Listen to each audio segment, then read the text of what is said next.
Sir, আজকে 28 তারিখ November 2019। তো আমি স্যার আপনার মুখোমুখি হয়েছি আপনাকে বা আপনার লেখক জীবনকে সামগ্রিকভাবে পাঠকদের কাছে, দর্শকদের কাছে তুলে ধরার লক্ষ্যে, এবং সেটা আপনার সঙ্গে কথোপকথনের সূত্রে, আলাপের সূত্রে আমি পাঠকদের সামনে তুলে ধরতে চাই যে একজন সিরাজুল ইসলাম চৌধুরী আমাদের কাছে কত গুরুত্বপূর্ণ একজন লেখক, এবং তার ভূমিকাটা আমাদের বুদ্ধিবৃত্তিক চর্চায় কতখানি, সেটা আমি পাঠকদের কাছে তুলে ধরার চেষ্টা করছি এই কথোপকথনের মাধ্যমে। তো স্যার, আমি শুরু করি আপনার শৈশব দিয়ে, যে আপনার হয়ে ওঠা পেছনে এই যে শৈশবের যে ভূমিকা বা শৈশবটা আপনি কীভাবে কাটিয়েছিলেন সেই সম্পর্কে যদি স্যার। হ্যাঁ, না, আমার শৈশব তো একেবারে খুব শৈশবে কাটলো গ্রামে, এই অর্থে যে তখন যুদ্ধ চলছিল, দ্বিতীয় বিশ্বযুদ্ধ। তো আমার বাবা সরকারি চাকরি করতেন, তো তাদের অফিসগুলো কলকাতা থেকে চলে গেছিল রাজশাহীতে। তো উনি তখন রাজশাহীতে চলে গেছেন, আমরা তখন এই গ্রামে, আমাদের গ্রাম হচ্ছে এই যে বিক্রমপুর পরগনাতে বলে এটাকে, শ্রীনগর থানায় একবার প্রান্তে, একটা বিলের প্রান্তে, আরিয়াল বিলের প্রান্তে।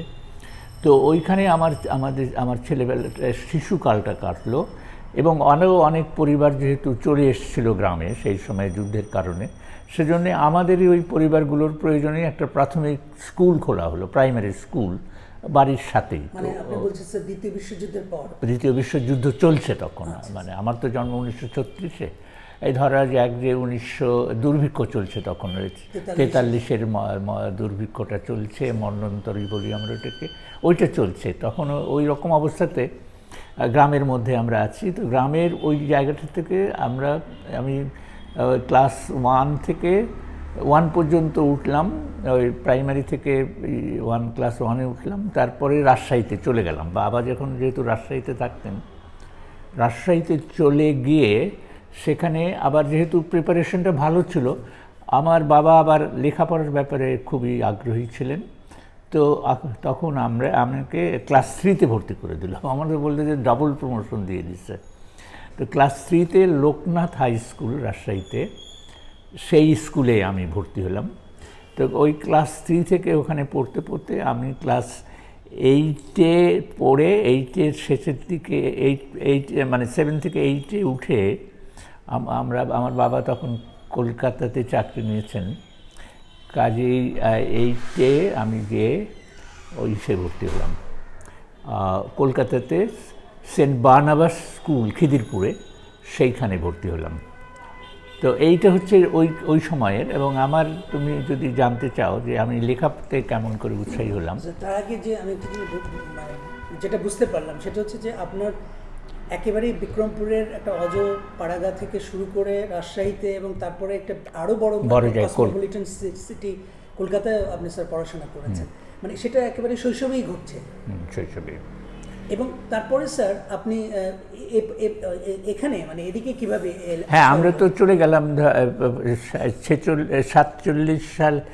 46 সালের শেষে, একেবারে ডিসেম্বর মাসে কলকাতায় চলে গেলাম। হ্যাঁ, ওখানে যে ওই জানুয়ারি থেকে ক্লাস 8-এ 47 সালে আরম্ভ করলাম। তো 47 সালে তো আমরা হয়ে গেল, ওই পার্টিশন হলো। তো তখন আমরা জুলাই মাসেই চলে আসতে হলো। আমরা চলে এলাম এখানে, এসে আনন্দমোহন ময়মনসিংহে জেলা স্কুলে ভর্তি হলাম। জেলা স্কুলে ওই শেষ কয়েক মাস থেকে। হ্যাঁ, আমি তখন ক্লাস 8-এই পড়ছি। ওই ক্লাস 8-এর ওই কলকাতার ওইটা নিয়েই অসমাপ্ত অবস্থায় চলে এলাম ময়মনসিংহ জেলা স্কুলে। ময়মনসিংহ জেলা স্কুলে এসে কাদের নওয়াজ স্যারকে পেলাম। কাদের নওয়াজ কবি।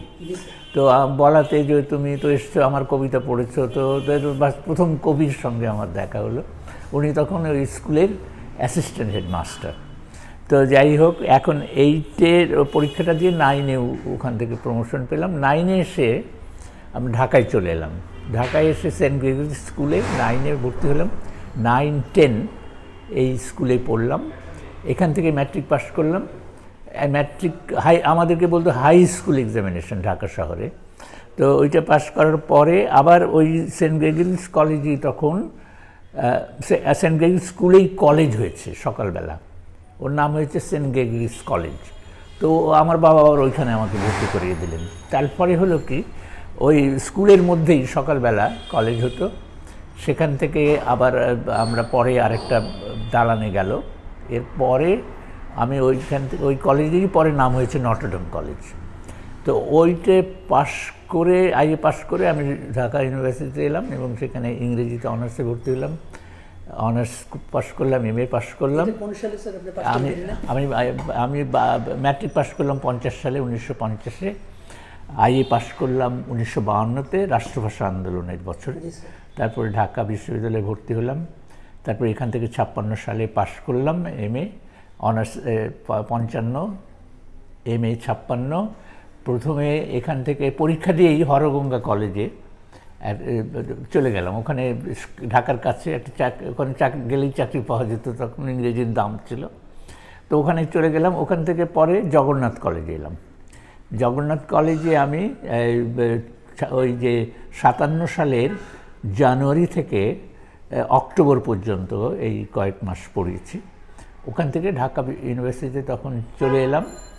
ঢাকা ইউনিভার্সিটিতে এটা কোন সালে?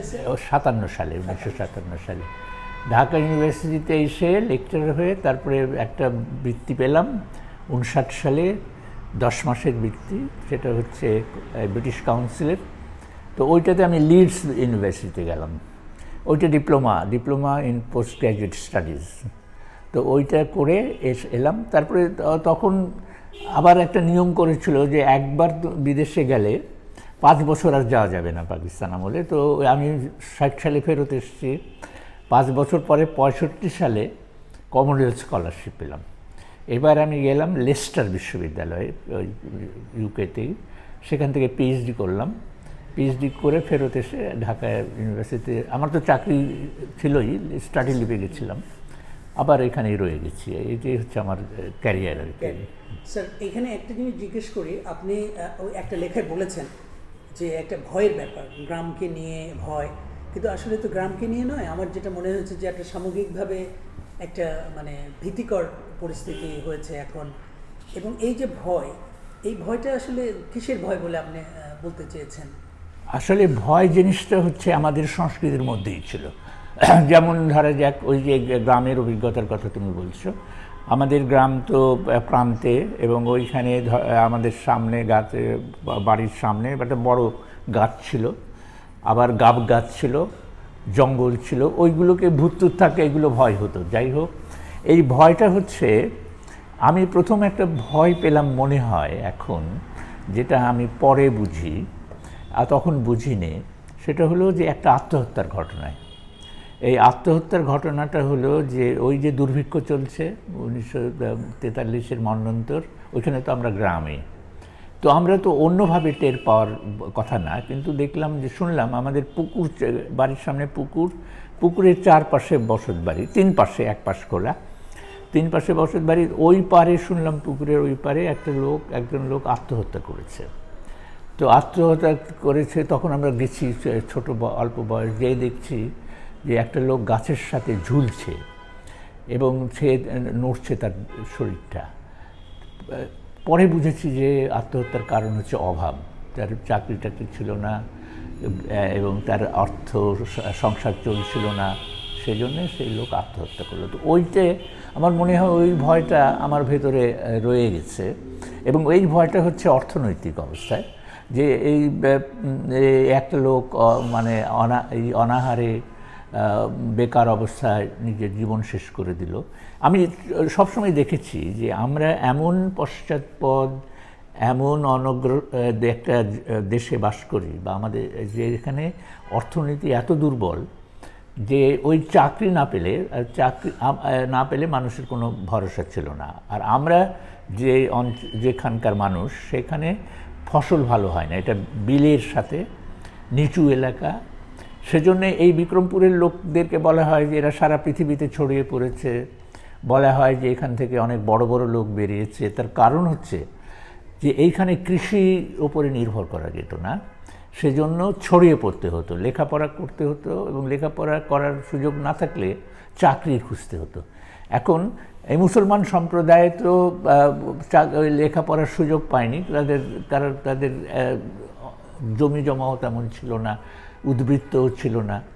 তো যারা ওই হিন্দু সম্প্রদায়ের লোক, তারা কিছু জমি জমা ছিল, তারাই জমিদার, এবং তারা হচ্ছে কি, তারা যে বাইরে চলে যেতে পেরেছে, বাইরে চলে যেয়ে তারা লেখাপড়া করতে শিখেছে, এবং তারা পরে আবার পরবর্তী জীবনে প্রতিষ্ঠা পেয়েছে। মুসলমানরা স্কুলও ছিল না তেমন, ম্যাট্রিক পাস করাটা মুসলমান সম্প্রদায়ের জন্য খুব কষ্টকর ব্যাপার ছিল। তো তারা চলে যেত কলকাতাতে যে নানান রকমের ছোটোখাটো চাকরি করতো। এখন যেমন আমেরিকাতে যে অড জব করে না, আমাদের সময় আমরা মনে করতাম যে, এখন বুঝি যে আমাদের গ্রামের লোকরা, বয়স্ক লোকরা সবাই অড জব করতেন কলকাতায় গিয়ে। কেউ ড্রাইভার, কেউ ইংরেজ কোম্পানির পিয়ন, কেউ হচ্ছে ইংরেজ যে ব্যবসায়ী, তার বাড়িতে খানসামা, এইগুলো সব চাকরি করতেন। এবং এরা কিন্তু আবার ওখান থেকে ওই উপার্জনটা আবার গ্রামে পাঠাতেন, এবং এই পরিবারগুলো এইভাবে চলতো। তার মানে হচ্ছে স্যার যে ওটা একটা মানে শিক্ষার দিক থেকে, অর্থনৈতিক দিক থেকে পশ্চাৎপদ, একদম পশ্চাৎপদ। এবং অর্থনৈতিক ওই যে অনিশ্চয়তা, ওই যে একটা মানে দাঁড়াবার শক্ত জায়গা নেই, এইটাই বোধহয় আমার জন্য ভয়ের কারণ হয়েছিল। এবং আপনি স্যার সেদিক থেকে তো ভাগ্যবান আমি মনে করছি যে আপনার বাবার কারণে আপনি যেখানে চাকরি করেছেন সেখানে লেখাপড়ার সুযোগটা পেয়েছেন, পড়াশোনার সুযোগটা পেয়েছেন, এবং সেদিক থেকে মানে একটু ব্যতিক্রমী মনে হয় ওই এলাকায় যারা উঠে এসছেন তাদের মধ্যে, অবশ্যই, বিশেষ করে ওই সময়টাতে। তো আপনি বলছিলেন স্যার যে ভয়ের কথাটা বললেন আর কি, যে একটা অর্থনৈতিক ভয়, একটা নিরাপত্তাহীনতার ভয়। তো সেই ভয়টা আসলে মানে কারা দেখায়, মানে এটা আমি বুঝেছি যে অনিশ্চয়তা, মানে একটা অনিশ্চয়তা। এবং আমার কাছে সবসময় মনে হতো এই অস্পষ্টভাবে যে যদি লেখাপড়া ভালো করতে না পারি তাহলে আমরা দাঁড়াতেই পারবো না। কারণ আমার বাবা লেখাপড়া করে চাকরিটা পেয়েছেন, আমরা সৌভাগ্যবান, যেটা তোমরা বললে, যে থাকতে পারছি শহরে, পড়াশোনা করতে পারছি। কিন্তু এটি যদি আমরা এগিয়ে নিয়ে যেতে না পারি তাহলে আমরা একেবারেই বসে পড়ব। সেই জন্য পড়াশোনাটা আমাদের জন্য খুব জরুরি ছিল। এবং আমাদের ওই এলাকার লোকরাও পড়াশোনাকে খুব গুরুত্ব দিতেন। প্রথম যাদের যে প্রজন্ম, সেটা পড়াশোনা করার সুযোগ পায়নি, কিন্তু তাদের ছেলে মেয়েদেরকে তারা পড়াশোনা করার চেষ্টা করতেন। স্যার এই ভয়ের তো একটা সামাজিক এবং রাজনৈতিক একটা প্রেক্ষাপটও আছে। অবশ্যই, এবং সেইটা খুবই সত্য কথা যে আমরা যেমন ধরা যাক, আমরা তো খুবই এই যে দেশভাগ, সেইটা যে কীভাবে আমাদেরকে ক্ষতিগ্রস্ত করেছে সেটা বিবরণ দিয়ে বোঝানো যাবে না।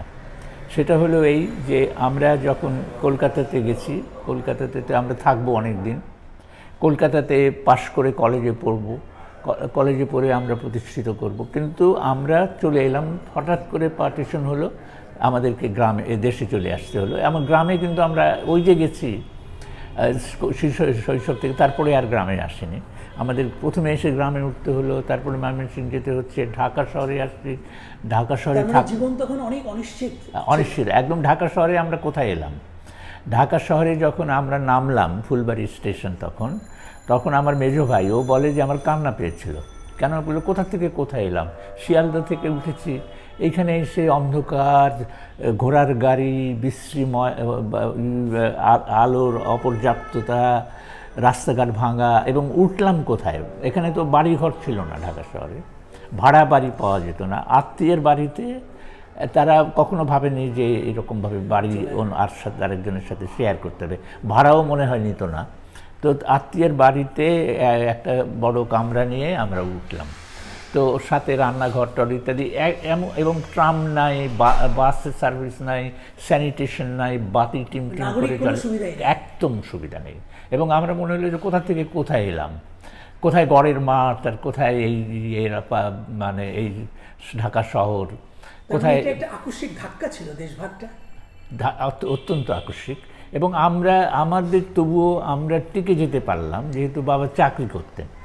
যারা ওই চাকরি করতো না, যেমন ধরা যাক যে কর্পোরেশনে চাকরি করতো, তারা এখানে বেকার হয়ে গেছে, বা ওইখানে জাহাজ কোম্পানিতে আমার যে আত্মীয় চাকরি করতেন তারা এখানে চাকরি নেই, তারা একবারে বসে গেল। এবং এই এই যে অর্থনৈতিক জায়গাটা, এইটাকে আমরা কিন্তু ঠিকভাবে অনুধাবন করি না।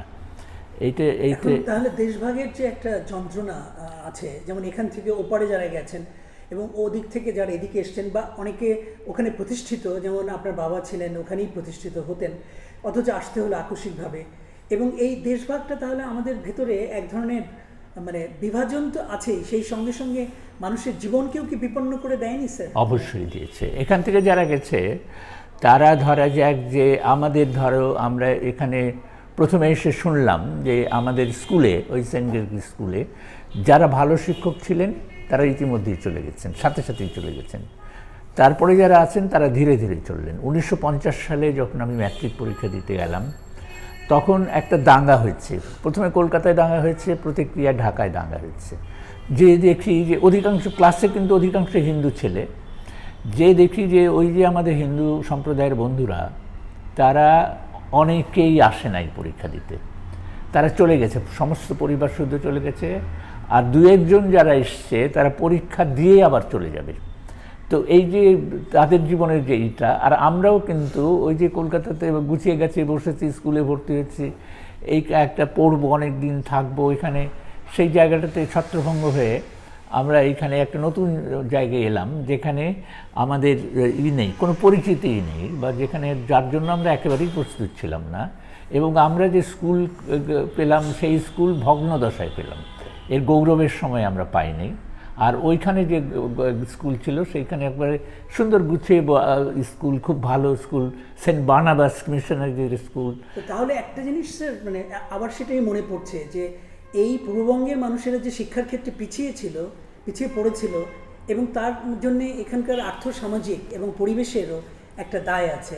মানে এই সংকটটাও আসলে বড় হয়ে দেখা দিয়েছিল বলে কিন্তু মনে হয় যে শিক্ষার ক্ষেত্রে পিছিয়ে ছিল অনেকটা। আমরা মানে কলকাতা বা ওই যে একটা আরও আলোকিত যে শিক্ষা যা ওখানে পাওয়া যেত, তার থেকে আমরা বিচ্ছিন্ন হয়ে গেলাম একেবারে। এবং যা আমার ব্যক্তিগতভাবে আমার বাবার কথা মনে পড়ছে যে উনি কিন্তু কলকাতায় পড়াশোনা করেছেন, উনিও ওই 47-এর সময় চলে আসলেন, এবং আসার পরে ওরও ওই রকম একটা বেকার অবস্থা চললো কিছুদিন। তো এটা মানে দেশভাগটা তাহলে সেই অর্থে কোনো ভালো কিছু মানে আমাদের জন্য বয়ে এনেছে বলে মনে হয় না। এই সম্পর্কে আপনার কি মানে? অল্প কিছু লোকের জন্য সুবিধা হয়েছে, যারা মানে কিন্তু এই জন্যই তো রাষ্ট্রভাষা আন্দোলনটা এত জোরদার হলো, যে রাষ্ট্রভাষা আন্দোলনের মূল বিষয়টা কিন্তু অর্থনৈতিক। সেটা হচ্ছে যে আমিও তো তখন কলেজে পড়ি, আইএ পরীক্ষা দেবো 52 সালে। আমাদের অনুভূতিটা হলো যে আমরা অনেক কষ্ট করে ইংরেজি শিখে কিছু চাকরি টাকরি পেয়েছি, এখন আবার উর্দু শিখতে হবে বা উর্দুওয়ালারা আমাদের উপর প্রাধান্য বিস্তার করবে, আমরা তাহলে যাব কোথায়? গোটা কিন্তু অর্থনৈতিক বিষয় ছিল, যে আমরা তো আবার কোণঠাসা হয়ে যাচ্ছি। এবং এইখানে এই ছোট জায়গার মধ্যে ওরা আবার চলে এসছে, এবং বড় চাকরিগুলো কিন্তু সেক্রেটারিয়েটে অবাঙালিরা, কোনো আইসিএস বাঙালি ছিল না, কোনো বড় পদে বাঙালি ছিল না, কোনো সচিব মানে বাঙালি ছিল না। ফলে দাঁড়ালো এই যে আমরা একটা বিপদের মধ্যে পড়ে গেলাম, এবং এইটা যে কত ক্ষতিকর হয়েছে সেটা আমরা বুঝাতে পারবো না। এবং এইটার রেশ চলেছে সেই 71 অব্দি, একেবারে মানে 47 থেকে 71, এই 26 বছর প্রায় এই বঞ্চনার ইতিহাসে আমাদেরকে বয়ে বেড়াতে হয়েছে। এবং তুমি যেহেতু সাহিত্যের কথা বলছো, তো সাহিত্যের আমাদের সেই জায়গাটাতে আসি আমরা, যে আমরা ধরো এই যে কলকাতায় যখন গেলাম, এই কয়েক মাস মাত্র ছিলাম, কিন্তু কলকাতাতে আমরা এই যে ট্রাম স্টেশন, সেইখানে সব পত্রিকাগুলো আসতো, ওই পত্রিকাগুলো পড়তাম। ওখানে যত এই যে দেব সাহিত্য কুটিরের বই টই বেরোচ্ছে ওগুলো পড়তাম, শিশুর সাথী, মানে মৌচাক, এই সমস্ত পত্রিকা পড়তাম। এগুলো এখানে কিছুই পেলাম না। এগুলো এসে একটা মনে হলো আপনি যে সাহিত্যের পরিবেশটা পাচ্ছিলেন সেটা থেকে একেবারে বিচ্ছিন্ন, একদম বিচ্ছিন্ন হয়ে গেল। এবং তারপরে যখন এলেন তখন কখন সাহিত্যের সঙ্গে আপনার সংযোগটা তৈরি হলো ঢাকায় আসার? না, সাহিত্যের সাথে সংযোগটা শুরু হলো যে আমরা আজিমপুর কলোনি তখন তৈরি হচ্ছে সরকারি কর্মচারীদের জন্য, ওইখানে আমরা শেষ পর্যন্ত আশ্রয়টা পেলাম। এখানে এলাম আমরা ওই 50 সালে আর কি, 50 সালে ম্যাট্রিক পরীক্ষা দেওয়ার আগে এখানে এলাম। তো এইখানে এসে আজাদ পত্রিকার অফিস হচ্ছে কাছে, আবার আমাদের পাশেই সৈনিক, তমুদ্দুন মজলিসের সৈনিক পত্রিকা বেরোয়, তো এই সব জায়গাতে আমরা লেখা আমি তখন 9-10-এ পড়ি তো, এবং এখন আমার প্রথম লেখাটা যেটা হলো, আমি মুকুলের মহফিলে লিখতাম। ওইটা তখন আমাদের সকলেরই জন্য লেখার জায়গা ছিল, যে মুকুলের মহফিল আজাদ পত্রিকার, ওইখানে আমাদের লেখাটাকে ছাপা হতো। আমার প্রথম এই লেখাটা যেটা হলো, ম্যাট্রিক পাস করার পরে আমি আমাদের পড়াশোনার সুযোগটাই নাই, গ্রাম তো। তো এখন আমরা ম্যাট্রিক পরীক্ষা দেওয়ার পরে আমি এই যে পলাশীতে কলোনি ছিল সরকারি কর্মচারীদের, পলাশী ব্যারাক, সেখানে তারা যেহেতু কলকাতা থেকে এসছেন, তারা সকলে মিলে একটা পাঠাগার করেছিলেন, সেটার নাম ছিল পলাশী নজরুল পাঠাগার।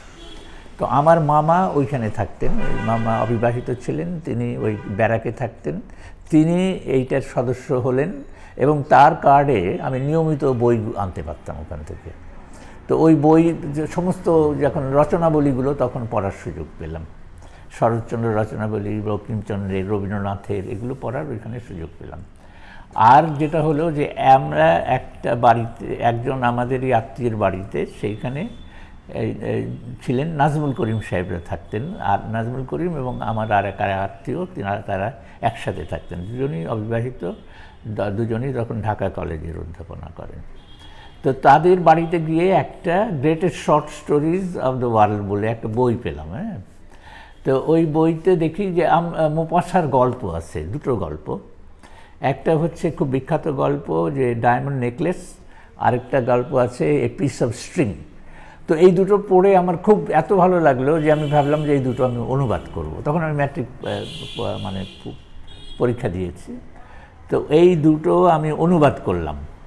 এবং এইতে আজাদ মোহাম্মদী বেরোতো, আজাদের দৈনিক আজাদের সাথে আহসান হাবিব ওর সাহিত্য ওর দেখাশোনা করতেন। আমরা পত্রিকার অফিসের ভেতরে ঢোকার সাহস তখন নাই, তো আমি তখন লিখে অনুবাদ করে ওখানে দারোয়ানের কাছে দিয়ে এসেছিলাম।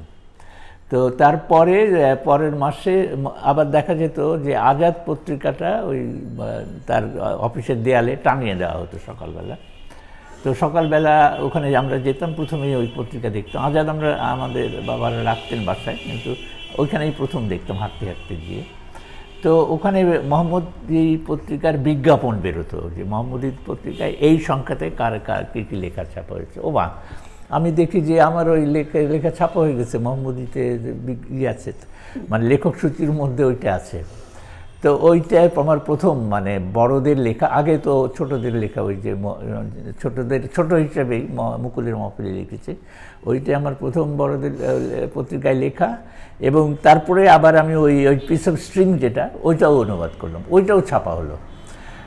অনুবাদ কেমন হয়েছিল জানি না, কিন্তু অনুবাদ করেছি। এবং লেখাও পাচ্ছেন না মোহাম্মদী পত্রিকা যারা চালান, আহসান হাবিবি চালাতেন না, তো ওই লেখাটা ছাপা হলো, দুটো লেখা ছাপা হলো। তারপরে ওদিকে আবার ওই যেহেতু আমাদের পাড়াতেই সৈনিক পত্রিকাতেও লেখা পাঠাতাম আমি, ওই আমার ছোটো ভাই নিয়ে যেত, ওখানে যেত, তারপরে ওটা ছাপা হলো লেখা। তারপরে সৈনিকের সম্পাদক কে ছিলেন তখন? সৈনিক তখন মানে সৈনিক শুরু হয়েছে শাহিদ আলীকে দিয়ে, তো শাহিদ আলী তখন চলে গেছেন। তখন আমাদের একজন ছিলেন তমুদুল মজলিসের লোক, আব্দুল গফুর, তিনি ওইটা সম্পাদনা করতেন, কিন্তু ওইটা খোলা ছিল মানে আমাদের। তারপরে আমি যুক্ত হয়ে গেছি, তারপরে আমি সৈনিক পত্রিকার অনেক লিখতাম। ওই অফিস থেকেই দুতি নামে একটা মাসিক পত্রিকা বেরোতো, তো ওইখানেও আমরা লিখতে আরম্ভ করলাম। এবং ওই পরে এটা কি স্যার 57-58 সালের কথা? এইটা হচ্ছে সৈনিক তো আমরা লিখছি ধরো 53, আমি ইউনিভার্সিটিতে ভর্তি হচ্ছি 52 সালের শেষে, আমি সৈনিকে লিখছি 53 সাল থেকে, দুতিতেও লিখছি ওই 54 সাল থেকে, এবং আজাদের মোহাম্মদীতেও ওই মোহাম্মদীতে ওই দুটো ছাপা হয়েছে। তারপরে আমরা মাহে নয়ে লেখাটা, এরপরে হচ্ছে মাহেনয়ের এইটা সাথে যুক্ত হওয়াটা। তো মাহেন পত্রিকাতে তখন মাহেন মাসিক বেরোয়, এবং মাহেন খুব উন্নত মানের পত্রিকা, কিন্তু মানে সরকারি পত্রিকা। আব্দুল কাদের হচ্ছেন তার সম্পাদক। তো এখন আমরা আজিমপুর কলোনিতে থাকি, তো ওই কলোনিতে মোহাম্মদ মাহফুজুল্লাহ, সেও যে কবি এবং আমার প্রয়াত বন্ধু, আমরা একই সাথে পড়ি। সে পড়ে ঢাকা কলেজে, আর আমি পড়ি এই সেন্ট গ্রেগরিজে, সেটা যে পরে নটরডেম হয়েছে যেটা বলছিলাম। তো ওইখানে সে চলে এসছে।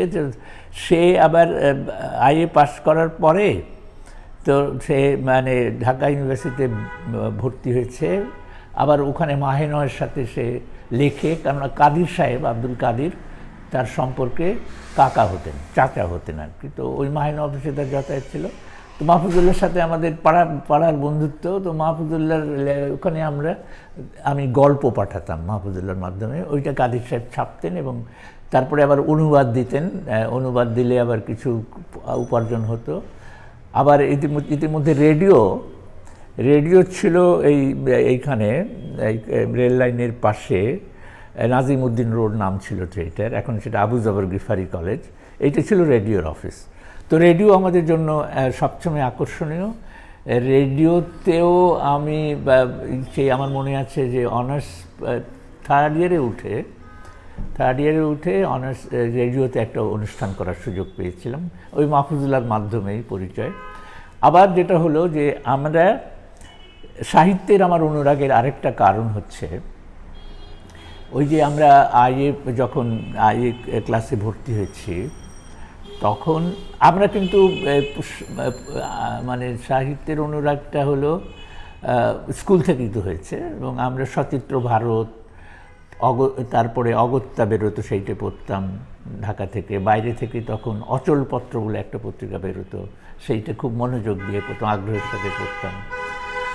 তখন আমার জীবনে আরেকটা প্রভাব পড়েছে সাহিত্যের প্রতি অনুরাগের, সেটা হচ্ছে যে আমাদের কলেজে বাংলা পড়াতেন অজিত কুমার গুহ।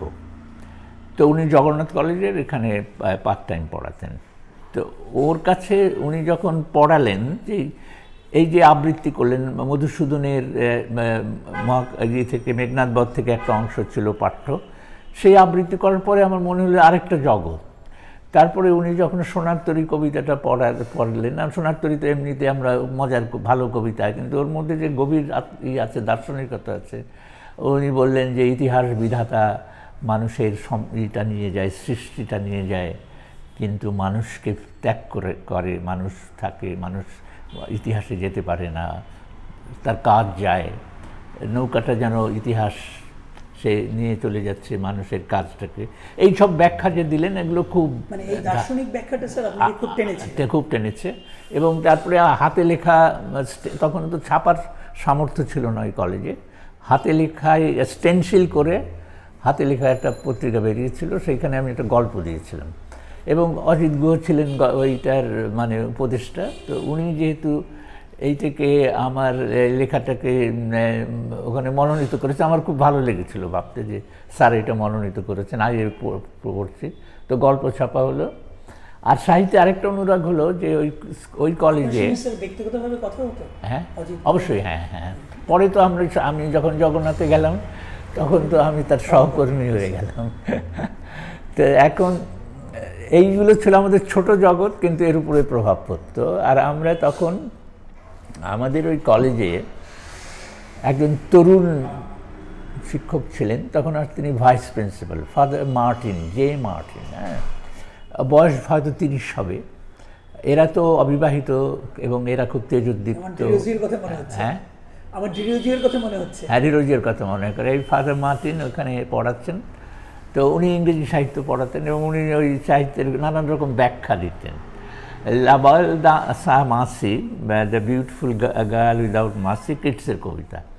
তো উনি আবার বললেন যে এইটা আবার, উনি তো মিশনারি, তো উনি বলছেন যে এইটা তো আছে, একটা গল্প তো আছে যে সুন্দরী মেয়েটা তাকে ত্যাগ করে চলে গেল, তার কোনো করুণা নেই। এইটা কিন্তু এও হতে পারে যে কিটস, যিনি কবিতা লিখেছেন, তার কিন্তু টিউবারকুলোসিস ছিল, এবং হয়তো উনি ওই তার রোগের কথাটা ভাবছেন, যে তিনি একটা জীবন যাপন করতে পারলেন। এই যে বিউটিফুল গার্ল উইদাউট মার্সি, সেটা হচ্ছে তার এই যক্ষা রোগ, যেটা তাকে আক্রমণ করেছে এবং যেটা তার জীবনকে শেষ করে দিল।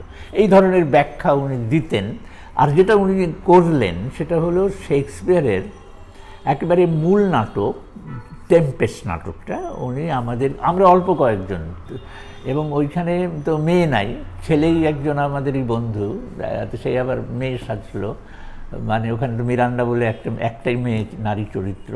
তো আমরা ওই যে অরিজিনাল একেবারে মূল শেক্সপিয়ারের ইশারে এইগুলো শিখে ফেললাম। আমি আবার পছন্দ করে নিয়েছিলাম ক্যালিবানের ভূমিকা। তো ক্যালিবানের ভূমিকা হচ্ছে, ক্যালিবানের ডায়ালগ ওখানে হচ্ছে সবচাইতে সমৃদ্ধ, সবচাইতে কাব্যময় এবং একেবারেই কবিতা। কবিতা তো সবটাই, কিন্তু এর কবিতা আবার উৎকৃষ্ট কবিতা। তো ওই যে ক্যালিবানের চরিত্র অভিনয় করা, ওই যে শেক্সপিয়ারের এইগুলো ডায়ালগ, ছন্দ ধরা, ওই যে তার আবৃত্তি করা, এবং এই নাটকটা এত ভালো হলো যে একদিন হওয়ার কথা ছিল স্কুলের মাঠে, সেন্ট গ্রেগরি স্কুলের মাঠে, ওই লক্ষ্মীবাজারের। তো এক রাত হওয়ার কথা ছিল, এইটা এত সফল হলো যেটা 2 রাত হলো, এবং এইটা আমাকে খুব ধাক্কা দিল, মানে এই যে সাহিত্যের ভেতরে ঢুকে গেলাম, অনুপ্রাণিত করলো, এবং সাহিত্যের বড় জগতে যেন চলে গেলাম। এবং হ্যাঁ, এবং সাহিত্য যে কেবল পড়ার বিষয় না, এটা যে একটা অভিনয়ের ব্যাপার আছে, আবৃত্তির ব্যাপার আছে, এটা যে একটা কাজের সাথে যুক্ত, সেইটা একবারে খুব তাৎক্ষণিকভাবে চলে এলো। আমরা পাড়াতে তখন এইগুলো করতাম না, যে আমরা আমরা করতাম রবীন্দ্র, নজরুল, সুকান্ত 3 জনকে নিয়ে জয়ন্তী করতাম। জয়ন্তী মানে তাদের তারিখ মেলে না, কিন্তু আমরা 3 জনকে কিন্তু একসাথে করতাম, রবীন্দ্রনাথকে, নজরুলকে এবং সুকান্তকে। আমরা ওই কালে, আমরা যখন এই যে পড়ি, ওই কলোনিতে থাকি, আজিমপুর কলোনিতে থাকি, অর্থাৎ আমি যখন ম্যাট্রিক আইএ পড়ছি, তারপরে ইউনিভার্সিটিতে ভর্তি হচ্ছি, তখন আমাদের কাছে এইগুলো কিন্তু খুব গুরুত্বপূর্ণ ছিল, যে কবিরা। আমরা ওখানে হাতে লেখা পত্রিকা, আমি ওই যে মানে 9 থেকেই হাতে লেখা পত্রিকা পাড়ায় বার করি, আবার আমরা দেয়াল পত্রিকা বার করি। তখনই সম্পাদনা করতাম। আমার আবার সম্পাদনার দিকে, মানে হচ্ছে যে আপনার সম্পাদনাটা শুরু হয়েছিল দেয়াল পত্রিকা থেকে, হাতে লেখা পত্রিকা থেকে, তারপরে দেয়াল পত্রিকা থেকে, এবং হাতে লেখা পত্রিকা ঝামেলা, সেই থেকে। পত্রিকা কিভাবে করতেন স্যার? কারণ নিজের হাতে ওই একটাই কপি, মানে একটাই কপি, এবং পরে একটা বড় বের করেছিলাম রাঙা প্রভাত, ঝামেলা বের করেছিলাম ছোট, মানে সপ্তাহে বের করতাম হাতে লেখা ঝামেলা। আবার রাঙা প্রভাত একবার বেরোলো বড় আকারে, তখন আমি কলেজ থেকে ইউনিভার্সিটিতে ভর্তি হয়েছি। সেই সময়ে ওই যে রাঙা প্রভাত, যেটা 2য় সংখ্যা, প্রথম সংখ্যা বেরিয়েছিল ঢাকা কলেজের, না ছাপা হয়নি, সেটাই বলছি, খুব মজার লাগে ভাবতে, যে রাঙা প্রভাত বেরোচ্ছে 52 সালে, 52 সালের শেষে, এবং রাঙা প্রভাত আমি হাতে লিখছি, এবং সেখানে লেখা আমাদের যিনি আগে ছিলেন সৈয়দ আব্দুল কাদের, আমাদের আগের 2 বছরের আগের সিনিয়র, তারা ওই ঢাকা কলেজে থাকতে বার করতেন, তার সাথে হাসান হাফিজুর রহমান, মাহবুবুজ্জামান জাহেদি, এরা যুক্ত ছিলেন। তো এখন ওরা এখন ইউনিভার্সিটিতে চলে এসছেন, নতুন একজন সম্পাদক দরকার, তো আমাকে সম্পাদক করে দিলেন কাদের ভাই। তো উনি লেখাগুলোকে এনে দিয়েছিলেন, এবং হাসান হাফিজুর রহমানের সাথে তখনই পরিচয়।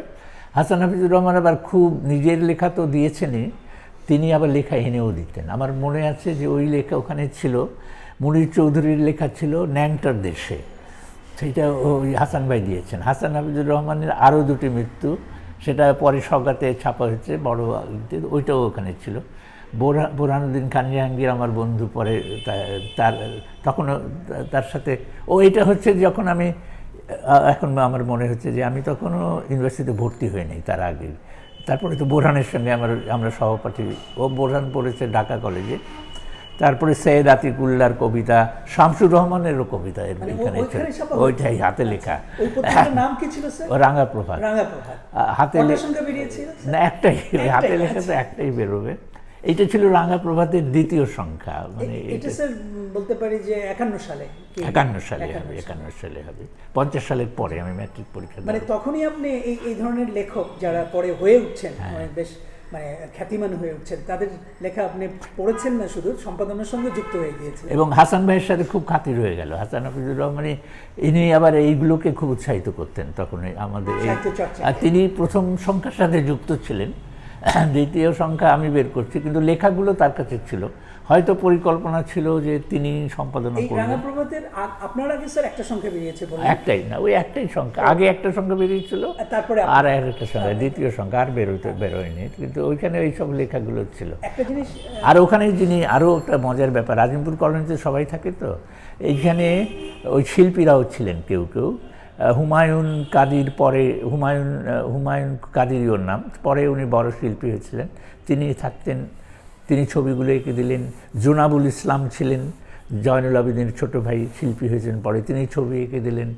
আমরা প্রায় জয়নুল আবেদিনকেও রাজি করে ফেলতে পারতাম, কিন্তু দেখলাম যে হাতে লেখা পত্রিকা, এখানে আর তার ছবি, তার প্রচ্ছদ দেখানো ঠিক হবে না, কিন্তু ওইটা সেজন্য নেই তার কাছ থেকে, আমরা নিজেরাই বের করেছিলাম। তারপরে ইতিমধ্যে যখন সলিমুল্লাহ হলে ভর্তি, আমরা ওই পাস করে বেরিয়ে এই ক্লাসে ভর্তি হয়েছি, তখন সলিমুল্লাহ হলের বার্ষিকী বেরোলো, সেইখানে আমার গল্প ছাপা হলো। সেই গল্পের ছিলেন কাজী ফজলুর রহমান, তখন ওর সম্পাদক ছিলেন, সেইখানে আমার প্রথম পরে যিনি ওই যে সিএসপি করে সরকারি চাকরিতে এসেছিলেন। এবং স্যার এখন একটা জিনিস আমার মনে হচ্ছে যে বিশ্ববিদ্যালয়ে আসার পরে আপনার কিরকম মানে পরিবেশ পেলেন, মানে লেখালেখির পরিবেশ? জি স্যার, পড়াশোনা, লেখালেখির। না, পড়াশোনা তো আমরা খুবই গুরুত্ব দিয়েছি, এবং লেখালেখির ব্যাপারে পেলাম যে মুনির চৌধুরী। পড়াশোনার ক্ষেত্রে কি আপনার নতুন ধরনের পাঠ, নতুন ধরনের লেখা পড়া, বই ও এইটা, হ্যাঁ, এইটা হলো, এটা পড়াশোনার ক্ষেত্রে একটা বড় চাঞ্চল্যকর ঘটনা ঘটলো। সেটা হলো যে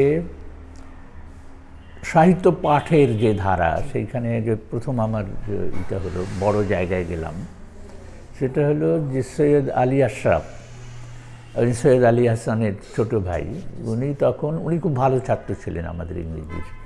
তো ওই ফার্স্ট ক্লাস পেয়ে কেমব্রিজে গেছিলেন, এখান থেকে স্টাডি লিভ নিয়ে, ঢাকা ইউনিভার্সিটিতে চাকরি নিয়েছেন। এই সময় উনি ওই পিএইচডি, উনি কেমব্রিজ থেকে অনার্স পাস করে এসছেন, এসে পড়াচ্ছেন আমাদেরকে। এবং উনি তখন সাহিত্য সমালোচনার একটা নতুন ধারা তৈরি হয়েছে, সেটা হচ্ছে টেক্সচুয়াল ক্রিটিসিজম। হ্যাঁ, সেই টেক্সচুয়াল আই.এ.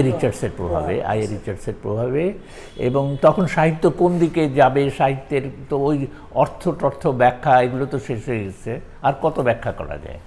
এই টেক্সচুয়াল ক্রিটিসিজমটা নতুন উনি নিয়ে এসেছিলেন, এবং উনি যখন আমাদেরকে একটা কবিতা পড়ালেন, কিটসের নাইটিঙ্গেল, তখন এই কবিতাটা উনি এমনভাবে পড়ালেন যেটা আমরা আগে কখনো কল্পনা করিনি, যে উনি এক একটা শব্দ ধরছেন, এবং এই শব্দ কেন এখানে এসছে, হেমলক শব্দটা কেন এখানে এলো, এখানে কেন এই মিথোলজিটা এলো, কেন তিনি নাইটিঙ্গেলকে এইভাবে দেখছেন।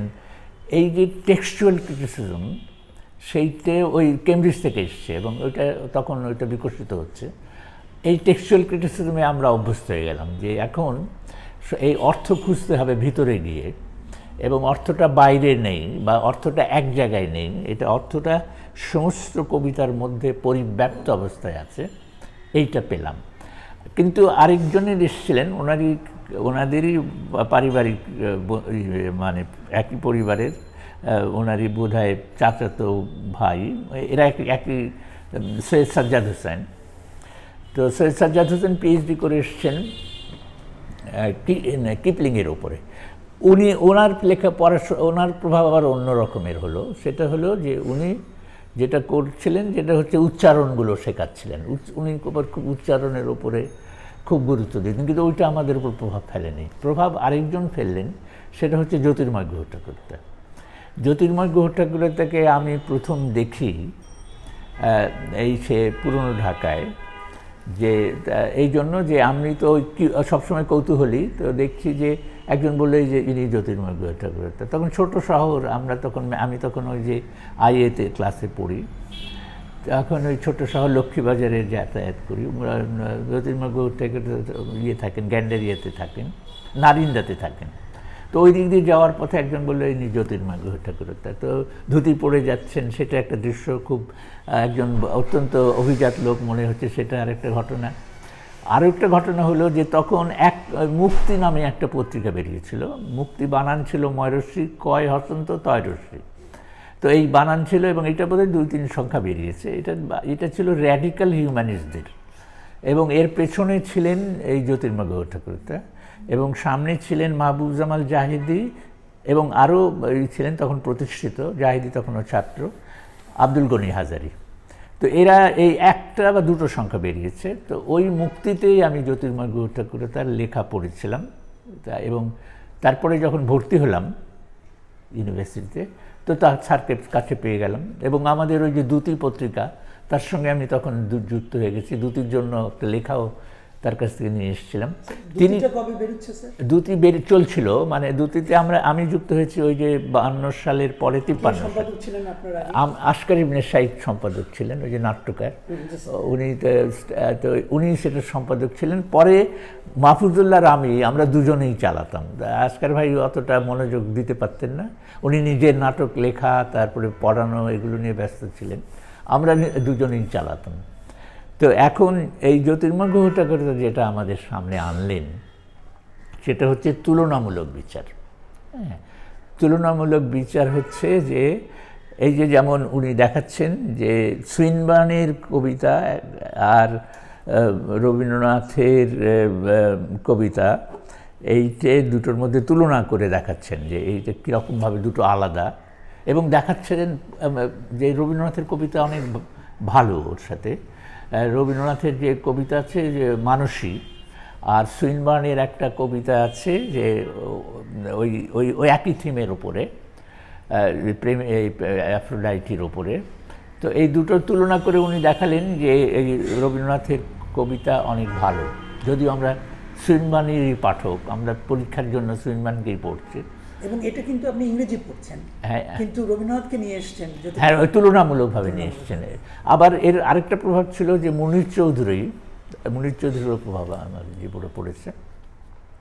মুনির চৌধুরী তখন জেলে ছিলেন, ওখানে জেলে থেকে ইংরেজি লেকচারার ছিলেন। জেলে থেকে উনি MA পাস টাস করে তখন বাংলায় চলে যাবেন। চলে যাওয়ার আগ পর্যন্ত ইংরেজির সাথেও ছিলেন আমাদের বিভাগে। উনি শেষ পর্যায়টা, হ্যাঁ, পেয়েছি। ওই তো সেই পেয়ের কথাটাই বলছি, যে পাওয়ার পরে মুনির চৌধুরীর সাথে কয়েকটা ক্লাস পেলাম আর কি। উনি তারপরে বাংলায় চলে গেলেন। ওই যাওয়ার আগ পর্যন্ত ওনার যে বক্তৃতাগুলো, সেইগুলো আমার কানে এখনও বাজে। যে ধরা যাক যে উনি একটা নাটক পড়াচ্ছেন কংগ্রিভের the way of the world, হ্যাঁ, সেই নাটকে উনি এমনি বললেন আর কি যে এইখানে বিষয়টা হচ্ছে যে বিয়ে সম্পর্কে, এইখানে বিয়েটার সম্পর্কে নতুন যুগ এসছে, যে যুগটা বুর্জোয়া বিকাশের যুগ, যেখানে নারী শর্ত দিচ্ছে যে কোন কোন শর্তে সে বিয়ে করতে পারে। এতকাল ছিল যে পুরুষের শর্তগুলো সব নারী মেনে নেবে এবং আত্মসমর্পণ করবে, কিন্তু এই প্রথম দেখা যাচ্ছে যে একজন বুর্জোয়া বিকাশের প্রতিনিধি প্রশ্ন করছে এবং শর্ত দিচ্ছে যে এই শর্তে আমি তোমাকে বিয়ে করতে পারি। তো এই সমস্ত ব্যাখ্যাগুলো, এবং মুনির চৌধুরী তো অসাধারণ বক্তা ছিলেন, তার পড়ানো অর্থ তো বহন করতই, কিন্তু তিনি যেটা করতেন যে তার যে ডেলিভারি, যেটাকে ইংরেজিতে বলে, সেটা এরকম ছিল যেটা মনের মধ্যে দাগ কেটে যেত। তো এই প্রভাবগুলো আমরা পাচ্ছিলাম।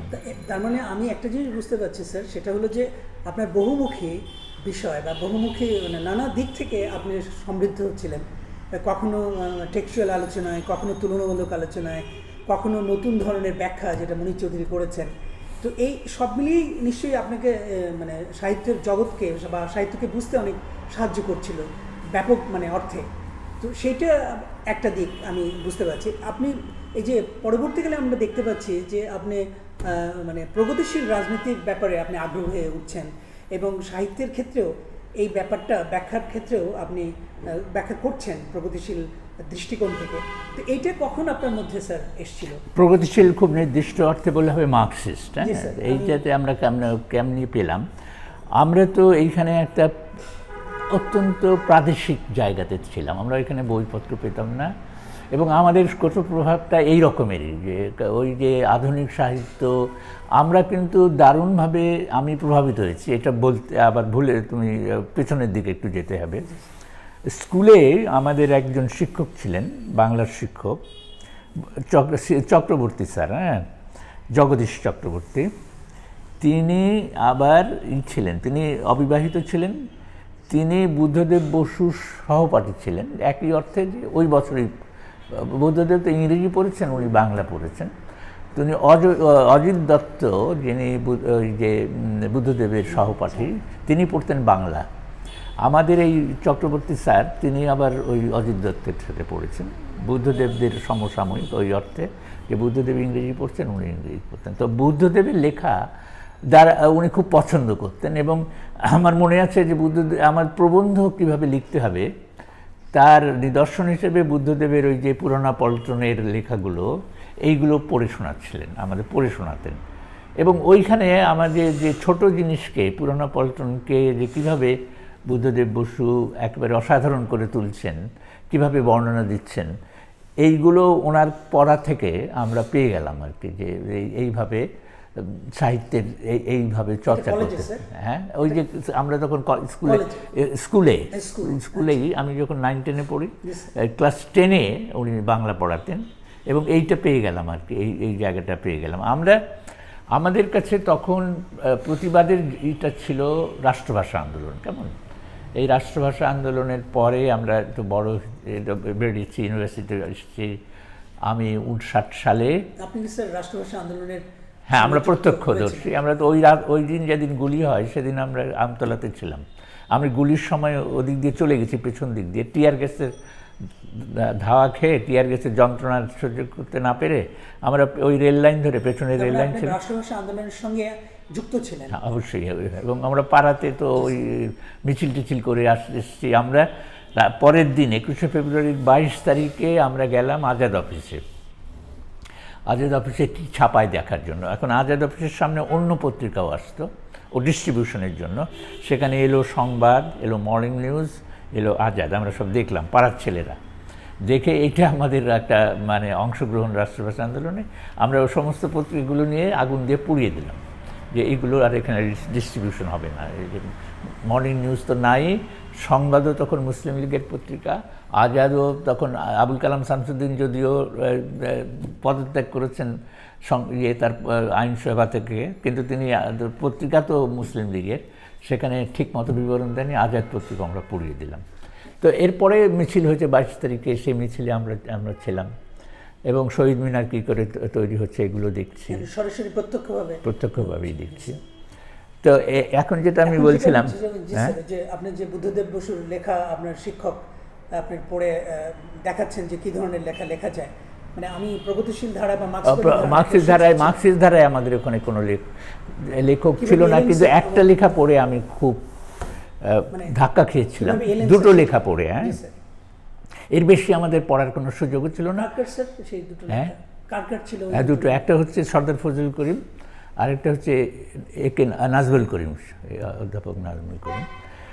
এরা দুজনেই একটা ঢাকা বিশ্ববিদ্যালয় পত্রিকা তখন বার্ষিক বেরোতো, মনে হয় যে সেটা হচ্ছে ছাত্র সংঘে, ঢাকা বিশ্ববিদ্যালয় আমরা যাকে ডাকসু বলি, সেইটারই বার্ষিকী। এটা সম্ভবত 1946 সালে বেরিয়েছে। হ্যাঁ, তো এইটা আমরা 47-এ ওই যে যেতাম না আমাদের এক আত্মীয়ের বাড়িতে, যেখানে নাজমুল করিম সাহেব থাকতেন, ওইখানে এই লেখাটা পড়লাম, পত্রিকাটা পেলাম।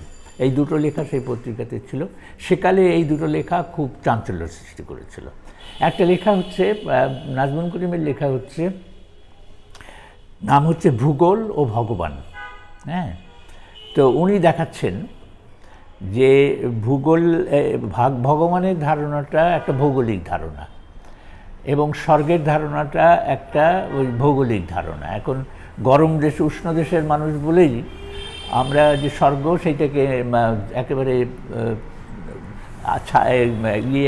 নহর বয়ে যাচ্ছে, সুন্দর গাছপালা, এইগুলো কল্পনা করি। কিন্তু যদি শীতের দেশের মানুষ যে স্বর্গ কল্পনা করে, সেইটা গরম, তারা গরম দেখতে পায়। তো এই যে ভূগোল কীভাবে ধর্মের চিন্তাকে প্রভাবিত করে, এই লেখাটার মধ্যে সেটা ছিল।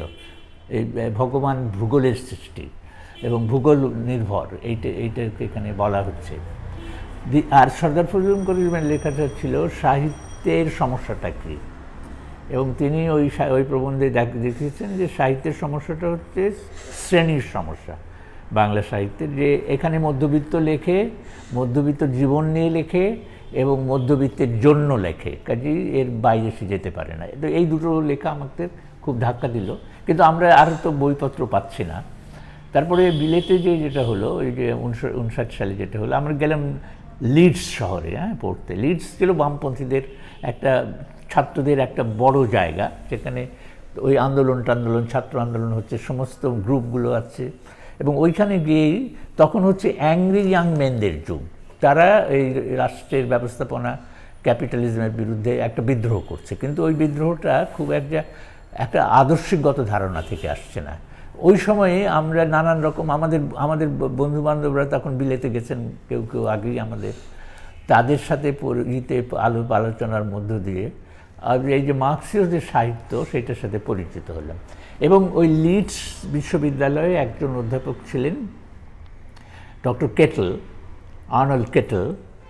তিনি তিনি মার্ক্সিস্ট ছিলেন এবং নভেলের উপরে তার বই ছিল, এবং তিনি ক্লাসরুমেও ওই নভেলের যে ইন্টারপ্রিটেশন দিতেন মার্ক্সিস্ট অ্যাঙ্গেল থেকে।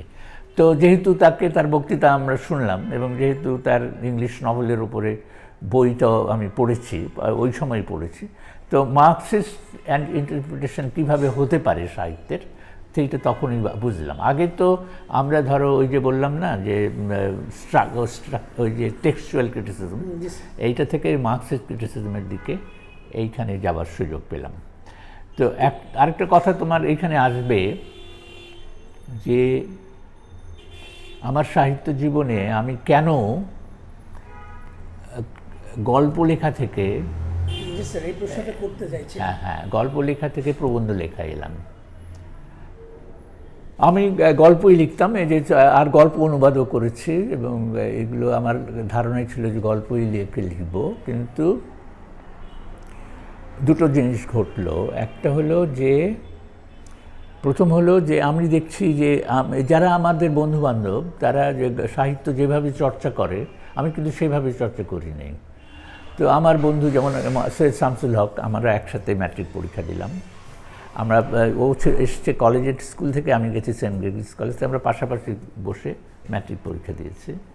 তো ও তারপরে দেখি যে সাহিত্যের জন্য সে একেবারে সার্বক্ষণিক হয়ে গেছে, তো আর বিশ্ববিদ্যালয়ে পড়াশোনাই ছেড়ে দিয়েছে। তো আমি ওইভাবে সাহিত্য চর্চা করতে পারিনি, মানে আমি ওই সাহিত্যের জন্য যেভাবে একেবারে সাহিত্যই প্রাণ, ওইটাকে করতে পারিনি। আমার কিন্তু ওই যে ভয়ের কথা বলছিলাম, যে ভালো করতে হবে, নাহলে তো দাঁড়াতে পারবো না, পেশাগত জীবনে দাঁড়াতে হবে।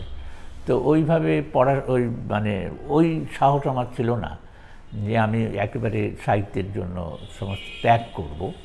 দ্বিতীয়টা যেটা হলো যে এর সঙ্গে যুক্ত হলো সেটা আমি গল্প লিখতে গিয়ে সেকালে দেখলাম যে গল্পের বিষয় খুঁজে পাচ্ছি না, কেননা আমাদের জীবন এত সংকীর্ণ। আমরা মধ্যবিত্ত, নিম্ন মধ্যবিত্তের দিকে আগাচ্ছি।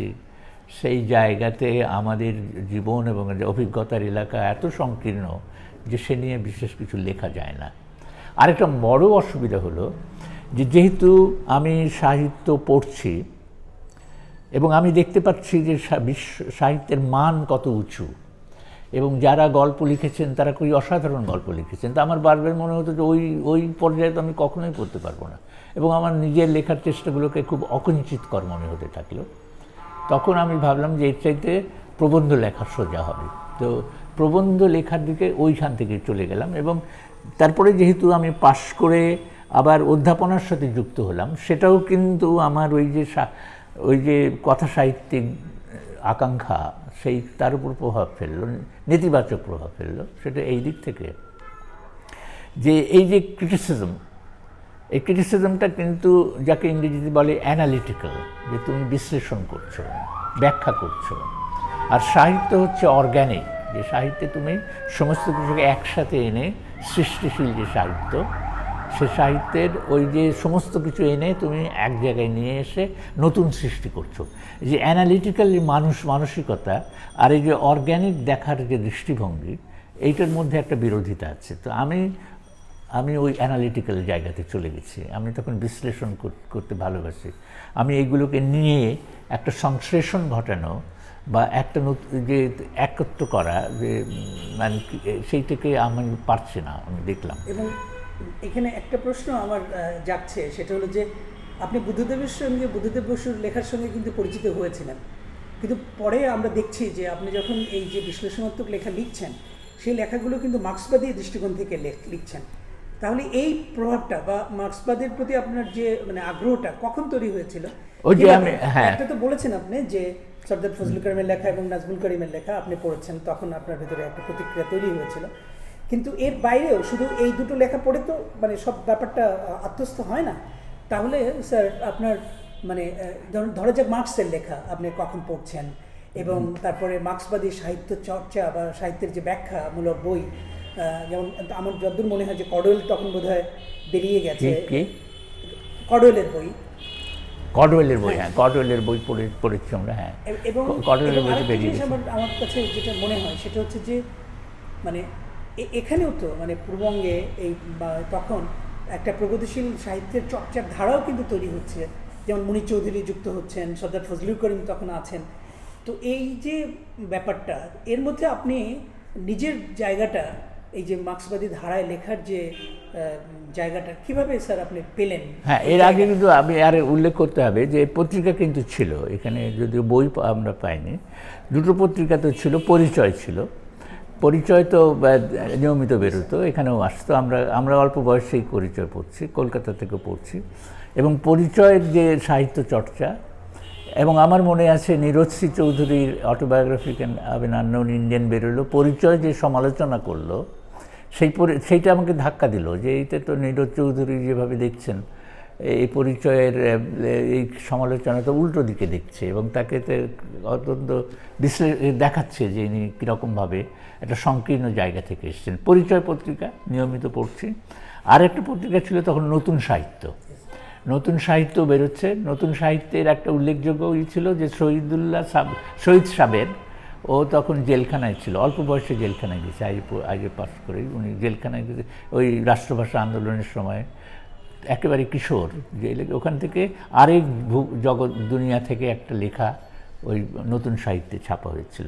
নতুন সাহিত্য এই মার্ক্সবাদী ধারাটাকে তখন গ্রহণ করেছে, পরিচয় তো করেছে। এই দুটো পত্রিকা কিন্তু আমাদের উপর প্রভাব ফেলছে। আবার সত্যযুগ বলে একটা দৈনিক পত্রিকা বেরোতো কলকাতা থেকে, সেইখানেও তারাও সাহিত্য পাতাতে এই মার্ক্সীয় বিশ্লেষণগুলো আনতেন, এই প্রভাবগুলো তখন পড়ছিল। আর বিলেতে যে ওই যে বললাম যে মার্ক্সিস্ট অ্যানালিসিসগুলো পড়লাম, কেটলের প্রভাবটা পড়লো, এবং অন্য লেখকদের, কডওয়েলের কথা তুমি বলছিলে, কডওয়েলের লেখার সঙ্গে পরিচিত হয়েছি আমরা। শ্রীকৃষ্ণ তখন টু কালচারসের কথা বলছেন, সেইটারও মার্ক্সিস্ট ক্রিটিসিজম হচ্ছে, সেগুলো আমরা পড়ছি। রেমন্ড উইলিয়ামসের লেখা পড়ছি। তো এইগুলো পড়ে আমরা আবার এদিকে মানবেন্দ্র, আবার জ্যোতির্ময় গুহঠাকুর, উনিও ওর প্রভাবও পড়ছি। উনি আবার এম এন রায়ের নিয়ে আলোচনা সভাও একবার করেছিলেন, সেইখানেও আমি ছিলাম। তো এইগুলো হচ্ছে আর কি, এইগুলো বিকশিত হচ্ছে। এখানে আরেকটা মানে ব্যাপার আমার মনে হয় যে তখন কিন্তু বুদ্ধদেব বসুর প্রভাবটা খুব বেশি, মানে বিশেষ করে 60s মানে খুব বেশি পড়ছে আমাদের সাহিত্য চর্চা এবং সাহিত্য সমালোচনাতেও, কিন্তু আপনি সেই ধারার দিকে যাননি। মানে এটা কিভাবে আপনার কাছে মনে হলো যে না, আপনি প্রগতিশীল যে ধারা বা মার্ক্সবাদী যে ধারা, সেই ধারাতেই ব্যাখ্যা করা দরকার মানে সাহিত্যকে বা সমাজ সংস্কৃতিকে?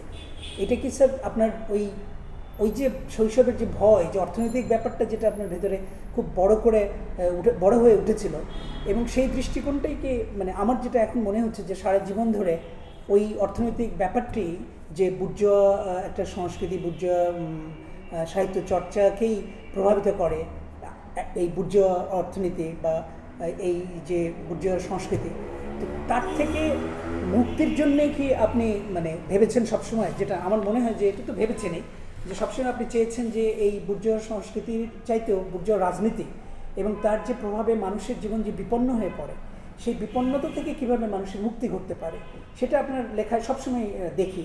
এবং সেই কারণটা কি এই যে ওই অর্থনৈতিকভাবে যেটা শৈশবে দেখেছিলেন, সেটাই আপনাকে পরবর্তীকালে আপনার এই মার্ক্সবাদী ধারায় সাহিত্য সমালোচনা করতে আরও মানে সহায়তা করেছে বা উদ্বুদ্ধ করেছে? হ্যাঁ, এই প্রথম কথা হচ্ছে যে আমি ওই যে তুমি অর্থনৈতিক ব্যাপারটা বুঝলে, ওইটা তো আছে, ওখানে আমি শ্রেণীকে বুঝে ফেলেছি। এবং শ্রেণীর যে দেখতাম যে একই সাথে তো শ্রেণী বিভাজন তখন আমাদের মধ্যে অত স্পষ্ট ছিল না, কিন্তু আমরা দেখতাম যে আমাদের সাথে যারা গরিব মানুষ, আমরা একটু দুর্বল স্কুলে পড়ছে, লোকনাথ স্কুলে যখন আমরা ছিলাম, যে ছেলেটা তার ভাইয়ের বাড়ি থেকে পড়ে এবং আমি যেখান থেকে বাবার বাড়ি থেকে পড়ছি, এর মধ্যেই একটা পার্থক্য দেখতে পেতাম। এবং এই জায়গাটাতে একটা শ্রেণীর চেতনা বোধটা কিন্তু এসেছিল আমাদের বাড়িতে। যেমন ধরা যাক, আমাদের বাড়িতে যেমন যারা মাঝি, যাদের চাকরি লেখাপড়া শেখে নাই, তাদেরকে বা আমার বাবা একজন চাকরি দিয়ে দিলেন পুলিশে। আবার সে দেখলাম যে পার্থক্যটা কি, পাশেই বাড়ি, কিন্তু সে পুলিশের কনস্টেবল হচ্ছে, আমরা ভালো জায়গায় আছি, এবং ওই শ্রেণীটা কিন্তু এসে গেছে।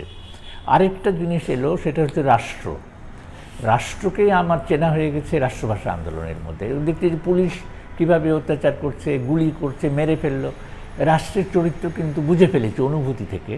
কাজেই শ্রেণী এবং রাষ্ট্র, এই বিষয়ে আমার সচেতনতা বেড়ে উঠছিল।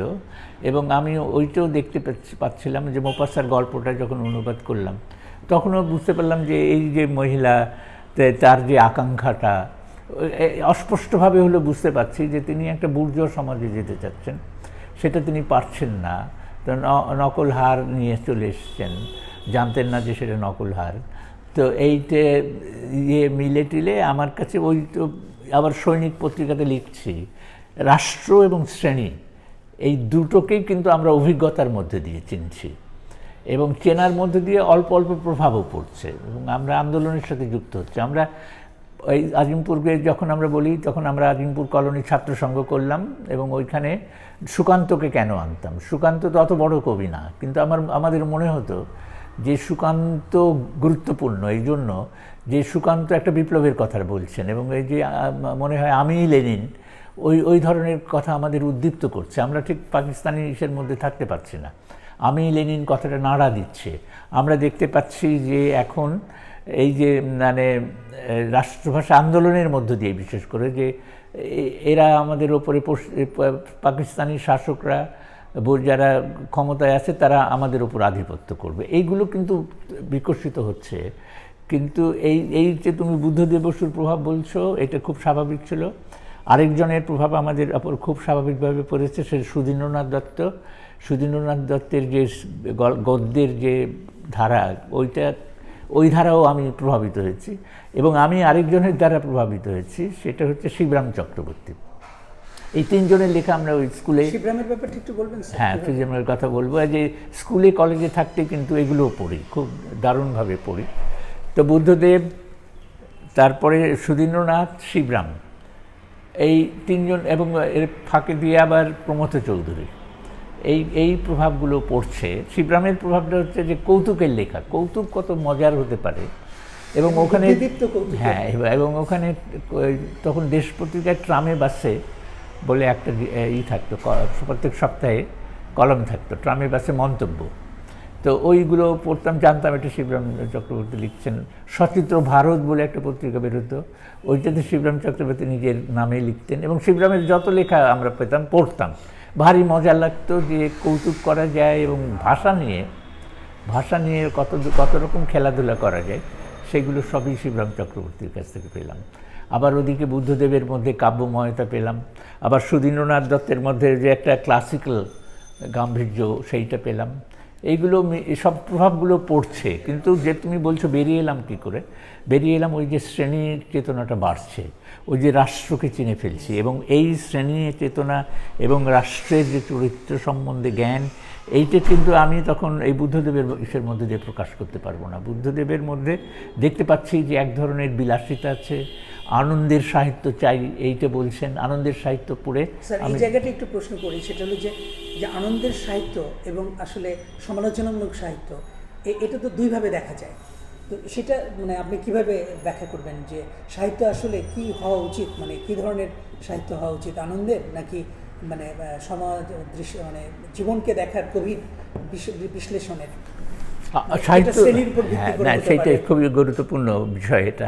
সেটা হচ্ছে যে আমরা যখন সাহিত্যের চর্চা করি তখন ইংরেজি সাহিত্য পড়ছি। হ্যাঁ, ইংরেজি সাহিত্য পড়তে যেয়ে আমরা কোলরিজের সমালোচনা পড়ছি। কেমন কোলরিজের সমালোচনা পড়ে একটা বাক্য আমার কাছে তখন এত ধাক্কা দিয়েছে যে এখনও আমার মনে আছে, যে no one has ever been a great poet without being at the same time a great philosopher. যে দার্শনিকতা ছাড়া বড় সাহিত্য হয় না, কোনো কবি দর্শন ছাড়া বড় সাহিত্য। এটা এমন ওই প্রথম বা ফার্স্ট ইয়ারে এটা পড়েছি, পড়ে এই ধাক্কা খেয়েছি যে ফিলসফি লাগবে, গভীরতা লাগবে, এইটা এক ধরনের। এবং আনন্দ তো অবশ্যই, সাহিত্য তো আনন্দের জন্যই, কিন্তু এই আনন্দ অন্য আনন্দ থেকে আলাদা। এই আনন্দ ভোজনের আনন্দ নয়, এই আনন্দ ইত্রামি ফাজলামির আনন্দ নয়, এই আনন্দের মধ্যে গভীরতা থাকতে হবে। এবং সেই আনন্দটা মানে যেটা আপনি একটা লেখাতে বলেছেন যে উপরিকাঠামোর ভেতরেই হ্যাঁ, যে মানে দ্বন্দ্ব, সংকট এবং তার যে অসঙ্গতিগুলো আছে, সেটাকেই আপনি স্যার আপনার লেখায় তুলে এনেছেন। এবং সেই দিক থেকে বলতে পারি যে আপনি একজন মানে মার্ক্সবাদী লেখক, বুদ্ধিজীবী এবং বিশ্লেষক। এবং এই এই প্রেক্ষাপটে আমাদের দেশে এখন আমি যদি সাম্প্রতিক জায়গায় আসি, যে এই এটা তো একটা রাজনৈতিক ব্যাপার, একটা রাজনৈতিক একটা ধারণা বা এক ধরনের রাজনৈতিক প্রসঙ্গ আর কি বা বিষয়।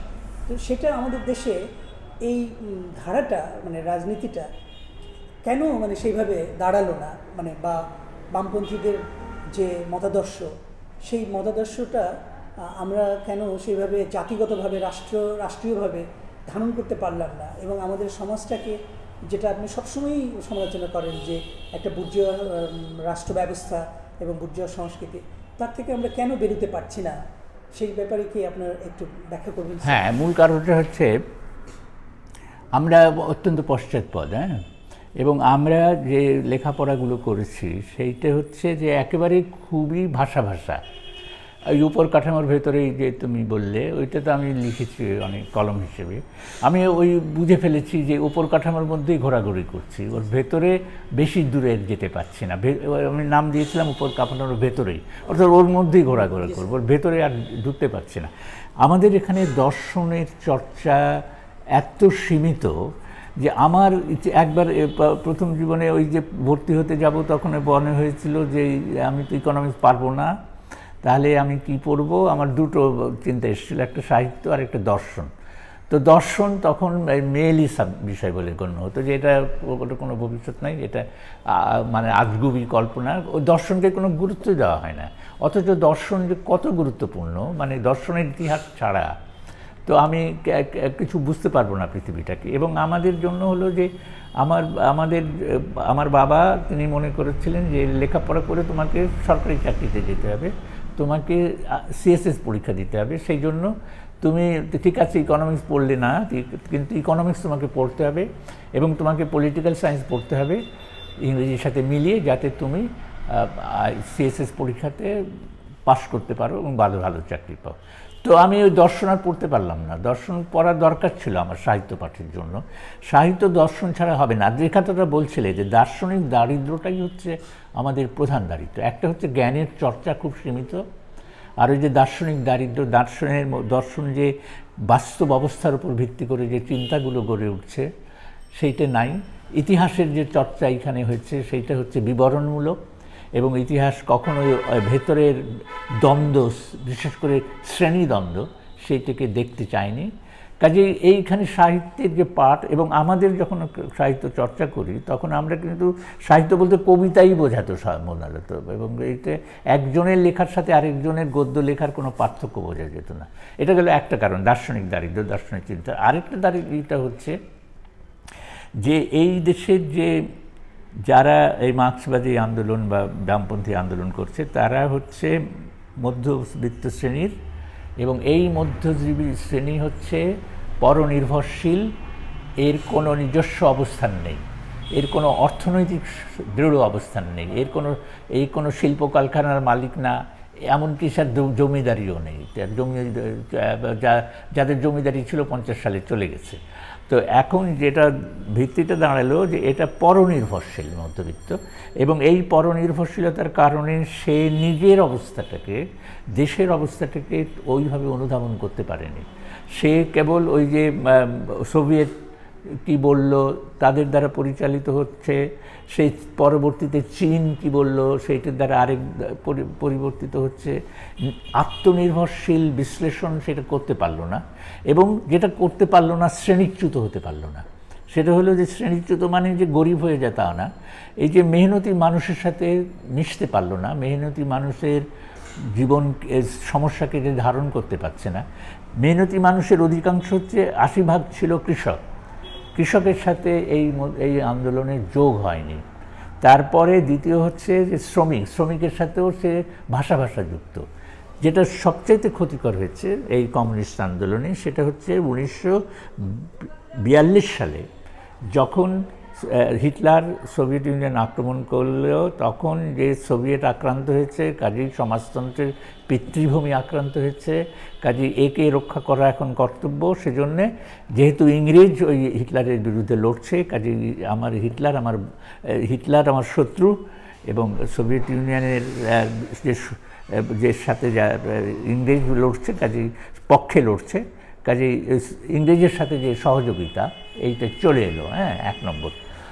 দ্বিতীয় আঘাতটা এলো এই যে দেশভাগ যে সব দিক দিয়েই ক্ষতিকর হচ্ছে, বিশেষ করে কমিউনিস্ট আন্দোলনের যে ক্ষতি হয়েছে সেটা অপূরণীয়। যে এইখানে পূর্ববঙ্গ তো পশ্চাৎপদ, পূর্ববঙ্গের তো এই আরও অশিক্ষিত, মানে পূর্ববঙ্গের মুসলমান তো অনেক পিছিয়ে আছে, সে তো এমনিতেই হিন্দু সম্প্রদায় থেকে কমপক্ষে 50 বছর পিছিয়ে আছে, আর পূর্ববঙ্গের তো আরও পাড়াগা। তো এখানে যেটা হলো যে এইখানে যে কমিউনিস্ট আন্দোলনের যারা নেতৃত্ব ছিলেন এবং কমিউনিস্ট আন্দোলনে ছিলেন তারা হিন্দু সম্প্রদায়ের ছিলেন মূলত, একবার খুব অল্প সংখ্যক মুসলমান ছিলেন। এই দেশভাগের পরে তারা চলে গেলেন, এবং দেখা গেল যে বলা হয় যে এর আগে কমিউনিস্ট পার্টির সদস্য ছিল পূর্ববঙ্গে 12,000, এই দেশভাগের পরে সেটা দাঁড়িয়ে গেল 2,000-এ। তারপরে যখন নিপীড়ন আসতে থাকলো, যখন তাদেরকে কমিউনিস্ট বললেই ধরা হয়, আত্মগোপনে থাকতে হয়, তারপর 1954 সালে কমিউনিস্ট পার্টি নিষিদ্ধই হয়ে গেল, তখন এর সংখ্যা 400-500 হয়ে গেছে, এবং এরা আত্মগোপনে থাকতে বাধ্য হচ্ছেন অথবা কারাগারে চলে গেছেন, যাদের সাথে যোগাযোগের মধ্য দিয়ে কমিউনিস্ট পার্টি গ্রো করবে। এবং এখানে যে ছাত্র ফেডারেশন যেটা একটা বড় অঙ্গ ছিল কমিউনিস্ট পার্টির, সেটা এখানে দাঁড়াতে পারে নাই। পরে ছাত্র ইউনিয়ন প্রথম প্রতিষ্ঠিত হয় 1952 সালে। তো এই যে মানে 47-এর পরে কোনো ছাত্র সংগঠন নেই, শ্রমিক সংগঠন নেই কমিউনিস্ট পার্টির, শ্রমিক আন্দোলনই নেই, কৃষকের কোনো ফ্রন্ট নেই। কাজেই এই জায়গাটাতে একেবারেই মানে অপশ্চাৎপদ, এবং ওই যে পরনির্ভরশীলতা একদিকে, আরেক দিকে হচ্ছে পরনির্ভরশীলতা আমি বলছি সোভিয়েত ইউনিয়ন এবং চীনের, আরেক দিকে হচ্ছে যে এই পার্টিশন যেটাকে ভাগ করে দিল, পার্টিশনের একেবারে বিরাট ক্ষতি করে দিয়েছে এই বামপন্থী আন্দোলনে। এখন আরেকটা জিনিস স্যার আমার মাঝে মাঝে মনে হয় যে আমাদের কিন্তু পরবর্তীকালে বাংলাদেশ যখন হলো তখন কিন্তু বাঙালি জাতীয়তাবাদের ভিত্তিতে হয়েছে, এবং সেইখানে একটা বিষয় ছিল, সেটা হচ্ছে যে সমাজতন্ত্রের প্রতি এক ধরনের অঙ্গীকার বা এক ধরনের কমিটমেন্ট কিন্তু প্রথম সংবিধানেই কিন্তু আমরা পাচ্ছি যে একটা মূল স্তম্ভ হিসেবে ছিল রাষ্ট্রের। কিন্তু মানে আপনাকেও আমি দেখছি স্যার যে আপনি বইও লিখছেন এই বাঙালি জাতীয়তাবাদেরকে অনেকটা সমর্থন করে এবং তার ব্যাখ্যা দিয়ে তার ঐতিহাসিক প্রেক্ষাপটকে তুলে এনে, এবং সামগ্রিকভাবে আপনি বলছেন যে এটা আসলে আমাদের জাতিসত্তার সঙ্গে বা আমাদের এই পূর্ববঙ্গের মানুষের সঙ্গে একটা জড়িয়ে আছে। তো সেই দিক থেকে কিন্তু আপনাকে কিন্তু অনেক সময় আমার মনে হচ্ছে যে আপনি একটি জাতীয়তাবাদী ধারাকেও ধারণ করেন। তো এটার ব্যাপারে আপনি স্যার কী বলবেন? হ্যাঁ, অবশ্যই জাতীয়তাবাদী ধারণাকে করি, কিন্তু জাতীয়তাবাদী ধারণার ওই জায়গাতে আমি আসছি দুটো কারণে।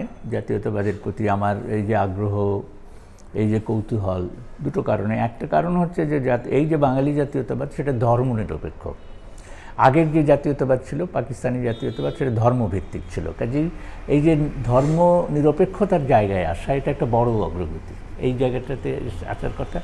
দ্বিতীয় হচ্ছে এই জাতীয়তাবাদ যে জাতীয়তাবাদের সাথে আমাকে আকর্ষণ করে সেটা হচ্ছে সাম্রাজ্যবাদ বিরোধী। তো সাম্রাজ্যবাদ বিরোধিতাটা ছিল, সাম্রাজ্যবাদ বিরোধিতা তো ব্রিটিশ আমলে ছিল জাতীয়তাবাদী লড়াইতে, তারপরে পাকিস্তান আমলেও যে পাকিস্তানও একটা উপনিবেশিক শাসন এখানে প্রতিষ্ঠা করেছিল, যদিও পাকিস্তান নিজেই একটা উপনিবেশ, কিন্তু এটা আধা উপনিবেশিক বলি বা উপনিবেশিক কায়দাতেই তারা এখানে স্থাপন করতেছিল। কাজে এই বাঙালি জাতীয়তাবাদ কিন্তু এই ওই যে একটা দিক আছে, হ্যাঁ, প্রগতিশীল দিক আছে এবং সাম্রাজ্যবাদ বিরোধিতা আছে, পাকিস্তানি জাতীয়তাবাদের বিরোধিতা আছে, এবং যেটা ধর্মনিরপেক্ষতা এবং সের মধ্যে ইহজাগতিকতা আছে। কাজে ওই পর্যন্ত ঠিক ছিল, কিন্তু বাংলাদেশ স্বাধীন হওয়ার পরে প্রশ্ন দাঁড়ালো যে এইটা কোন দিকে যাবে। এখন এই জাতীয়তাবাদী তো হয়ে গেছে, জাতি প্রশ্নের মীমাংসা হয়ে গেছে, এখন শ্রেণী প্রশ্নের মীমাংসার দরকার ছিল। শ্রেণী প্রশ্নের মীমাংসা করতে পারলো না, কেননা রাষ্ট্র ক্ষমতা চলে গেল জাতীয়তাবাদীদের হাতে। বামপন্থীরা তার সঙ্গে বুর্জোয়া রাষ্ট্র ব্যবস্থাও যুক্ত হয়ে গেল, এবং বুর্জোয়া ব্যবস্থা ধারাবাহিকভাবে চলে আসছে। ব্রিটিশের রাষ্ট্র, পাকিস্তানের রাষ্ট্র এবং বাংলাদেশের রাষ্ট্র, এক রাষ্ট্রের নাম বদল হয়েছে, আয়তনে বদল হয়েছে, কিন্তু ভেতরের যে চরিত্র সেইটা একইভাবে পুঁজিবাদী এবং আমলাতান্ত্রিক রয়ে গেছে। এবং এই রাষ্ট্রকেই স্বাধীন হলো, তখন এই রাষ্ট্র কিন্তু বদলালো না, ছোট হলো, কিন্তু ওই পুঁজিবাদী আমলাতান্ত্রিক রয়ে গেল। তাকে বদলাবার জন্য যে সামাজিক বিপ্লব দরকার ছিল সেইটা করা সম্ভব হয়নি। তখন সেইটা হলো যে যারা জাতীয়তাবাদী ছিলেন, পাকিস্তানি জাতীয়তাবাদীদের হটিয়ে দিয়ে বাঙালি জাতীয়তাবাদী এলেন, তাদের মধ্যে গরমিল অনেক, যে মূল গরমিল হচ্ছে এই যে ধর্মনিরপেক্ষতার ব্যাপারে, কিন্তু মিল এইখানে সরে গেল। এবং এইটা সরে গেল এই জন্য যে মিলের জায়গাটার কারণে। মিলটা হচ্ছে যে তারা পুঁজিবাদে বিশ্বাসী, তো ওরাও পুঁজিবাদী বিশ্বাসী ছিল, এরাও পুঁজিবাদী বিশ্বাসী। কাজে পুঁজিবাদীরাই কিন্তু পরিবর্তন হলো না, পুঁজিবাদীরাই রাষ্ট্র ক্ষমতায় চলে গেছে, এবং পুঁজিবাদী আমলাতান্ত্রিক রাষ্ট্রকে তারা আরও বেশি পুঁজিবাদী, আরও বেশি আমলাতান্ত্রিক করেছে। এবং সেই সঙ্গে সঙ্গে আরেকটা জিনিস মনে হয় স্যার, আমার মনে হয়েছে, সেটা হচ্ছে যে বিশ্বায়নের যে একটা চক্র বা একটা যে ফাঁদ, কিংবা ধরা যায় যে আগ্রাসন, বা মানে এই ধরনের দেশগুলোকে, যারা তৃতীয় বিশ্বের যে দেশগুলো স্বাধীন হয় মানে 60-এর দশকের পরে, তাদেরকে কিন্তু এই মার্কিন যে মানে একসময় তো ছিল যে একদিকে সোভিয়েত ইউনিয়ন যে মানে স্নায়ুযুদ্ধের পরে একটা সমাজতান্ত্রিক মতাদর্শ নিয়ে একটা আশা উদ্দীপনা নিয়ে আমাদের সামনে হাজির হয়েছিল, আরেকদিকে ছিল সাম্রাজ্যবাদ বিরোধিতা, সেটাও আমাদের সামনে ছিল, কিন্তু বিরোধিতাটাও ছিল। কিন্তু পরবর্তীকালে দেখতে পাচ্ছি যে এই যে ধারাটা, অর্থাৎ যে ধারাটা প্রগতিশীল ধারা, সেই ধারাটা ঠিক দাঁড়াচ্ছে না, এবং তার ফলে বিশ্বায়নের যে প্রভাব সেটা এখানে খুব মানে আঁকড়ে ধরলো। মানে রাষ্ট্র ব্যবস্থাকে, আমাদের রাষ্ট্রীয় নীতি নির্ধারণকে, বা আমাদের যে রাষ্ট্রীয় যে সমস্ত মানে মৌলিক যে বিষয়গুলি আছে, যেমন অর্থনীতি, তাকে গ্রাস করলো বা নিয়ন্ত্রণও করলো, কোনো কোনো ক্ষেত্রে ডিকটেটও করেছে যে আমাদের অর্থনীতি কেমন হওয়া উচিত, আমাদের রাষ্ট্র ব্যবস্থা কেমন হওয়া উচিত। এটাও কি একটা বড় সংকট তৈরি করেনি স্যার, যে বিশ্ব ব্যবস্থা এবং বিশ্বের পুঁজিবাদী রাষ্ট্রীয় আগ্রাসন? অবশ্যই এটা হচ্ছে যে হ্যাঁ, এই যে সাম্রাজ্যবাদের ভূমিকাটা খুব এখানে দেখার মতো। সেটা হচ্ছে যতদিন এইখানে স্বায়ত্তশাসনের আন্দোলন ছিল, তখন কিন্তু আমেরিকানরা এটাকে সমর্থন করত। এই জন্য যে এখানে মানুষ স্বায়ত্তশাসন চাচ্ছে, যদি এই স্বায়ত্তশাসনের আন্দোলনটা বুর্জোয়াদের হাতে না থাকে, তাহলে এইটা চলে যাবে কমিউনিস্টদের হাতে, এবং কমিউনিস্টরা সব জায়গায় ছড়িয়ে পড়ছে। ভিয়েতনামের যুদ্ধ হচ্ছে, পশ্চিমবঙ্গে কমিউনিস্টদের উত্থান হচ্ছে, নকশালবাড়ি আন্দোলন হচ্ছে, কিউবাতে হচ্ছে, সমস্ত জায়গাতে। কাজেই এখন জাতীয়তাবাদী আন্দোলনকে তারা ওই পর্যন্ত সমর্থন দিয়েছে যতদিন পর্যন্ত এটা স্বায়ত্তশাসনের দাবিতে থেকেছে। কিন্তু যখন দেখা গেল 70-এর নির্বাচনের পরে এটা স্বাধীনতার জায়গায় চলে গেছে, তখন কিন্তু আর আমেরিকানরা এটা সমর্থন করেনি। কিন্তু আমেরিকানরা সবসময় চেষ্টা করেছে যে এইখানে ঢুকতে হবে। তো ঢোকার প্রতিষ্ঠা সুবিধা হয়ে গেল যে যখন ভীষণ রকম অর্থনৈতিক বিপর্যয় ঘটল, তখন তারা সাহায্যের জন্য এলো, তাদের পুঁজিবাদী বিশ্বই এখানে সাহায্য দিতে থাকলো, এবং সেই সাহায্য দিয়ে এইখানে চলে এলো। আবার এই যে জাতীয়তাবাদীরা যারা ক্ষমতা পেয়েছেন, তারা কিন্তু পুঁজিবাদেই বিশ্বাস করেন, কাজে আমেরিকার সাথেই তাদের বন্ধুত্ব হবে, এটা স্বাভাবিক।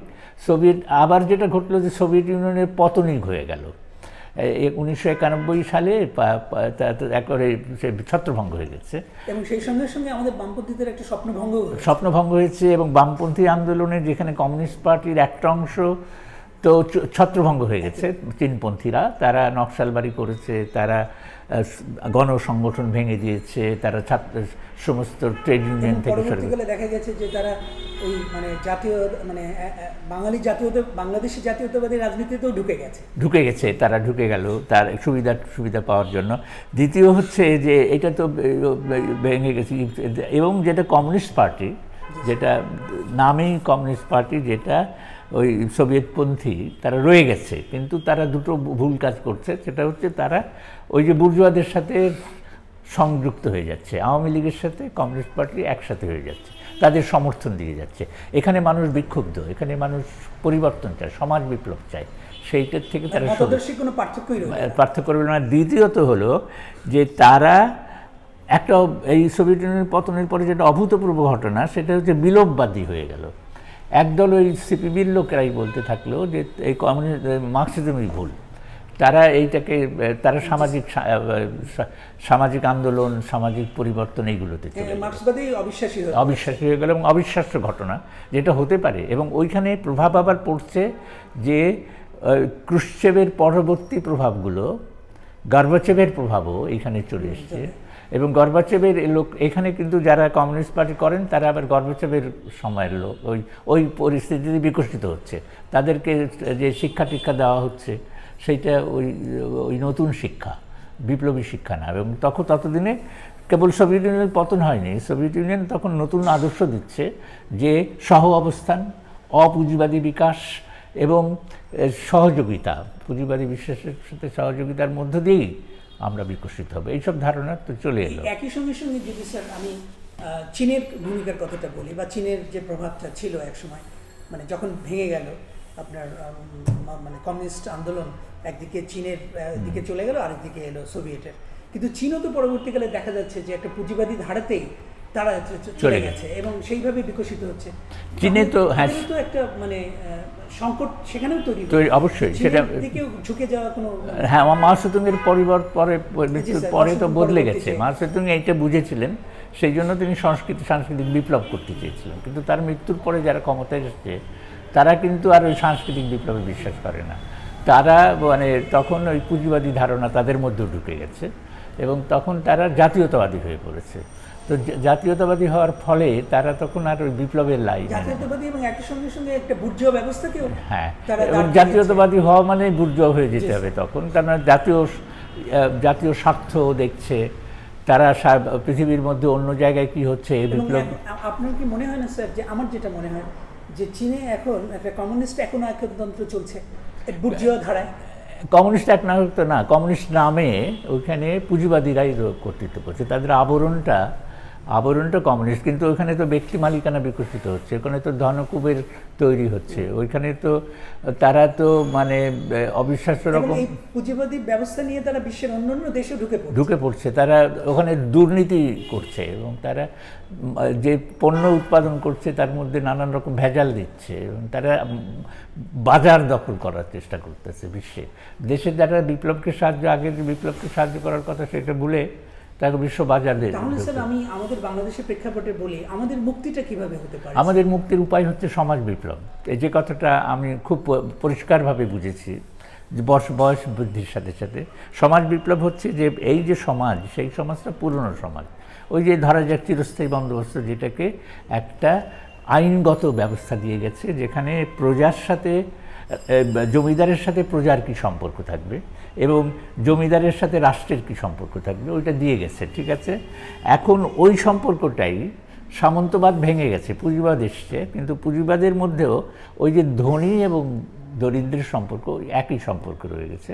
তার ফলে হচ্ছে কি, যে ব্যক্তি মালিকানাটা প্রধান হয়ে গেছে। এখন সামাজিক মালিকানায় না গেলে আমাদের কোনো মুক্তি নেই, পৃথিবীরও কোনো মুক্তি নেই। ইতিহাস এখন অপেক্ষা করছে কোন দিকে যাবে, সে কি ধ্বংসের দিকে যাবে? কোন ধরনের রাষ্ট্র ব্যবস্থার মধ্যে দিয়ে এটা অর্জিত হতে পারে? এটা বিপ্লবের মধ্য দিয়ে হবে। এটা মানে যে ব্যক্তি মালিকানার আর কোনো ভবিষ্যৎ নেই, ওইটাকে সামাজিক মালিকানার মধ্যে চলে যাবে, রাষ্ট্রীয় না, সামাজিক। যে রাষ্ট্রও থাকবে না, কিন্তু তখন রাষ্ট্রের এই যে ক্ষমতা, সামাজিক বিপ্লব হলে কিন্তু রাষ্ট্রের ক্ষমতা বিকেন্দ্রীকরণ ঘটবে এবং সব জায়গায় চলে যাবে। এবং যে সোভিয়েত ইউনিয়ন যে ধারণাটা, সোভিয়েত কিন্তু শক্তিশালী, মানে রাষ্ট্র শক্তিশালী।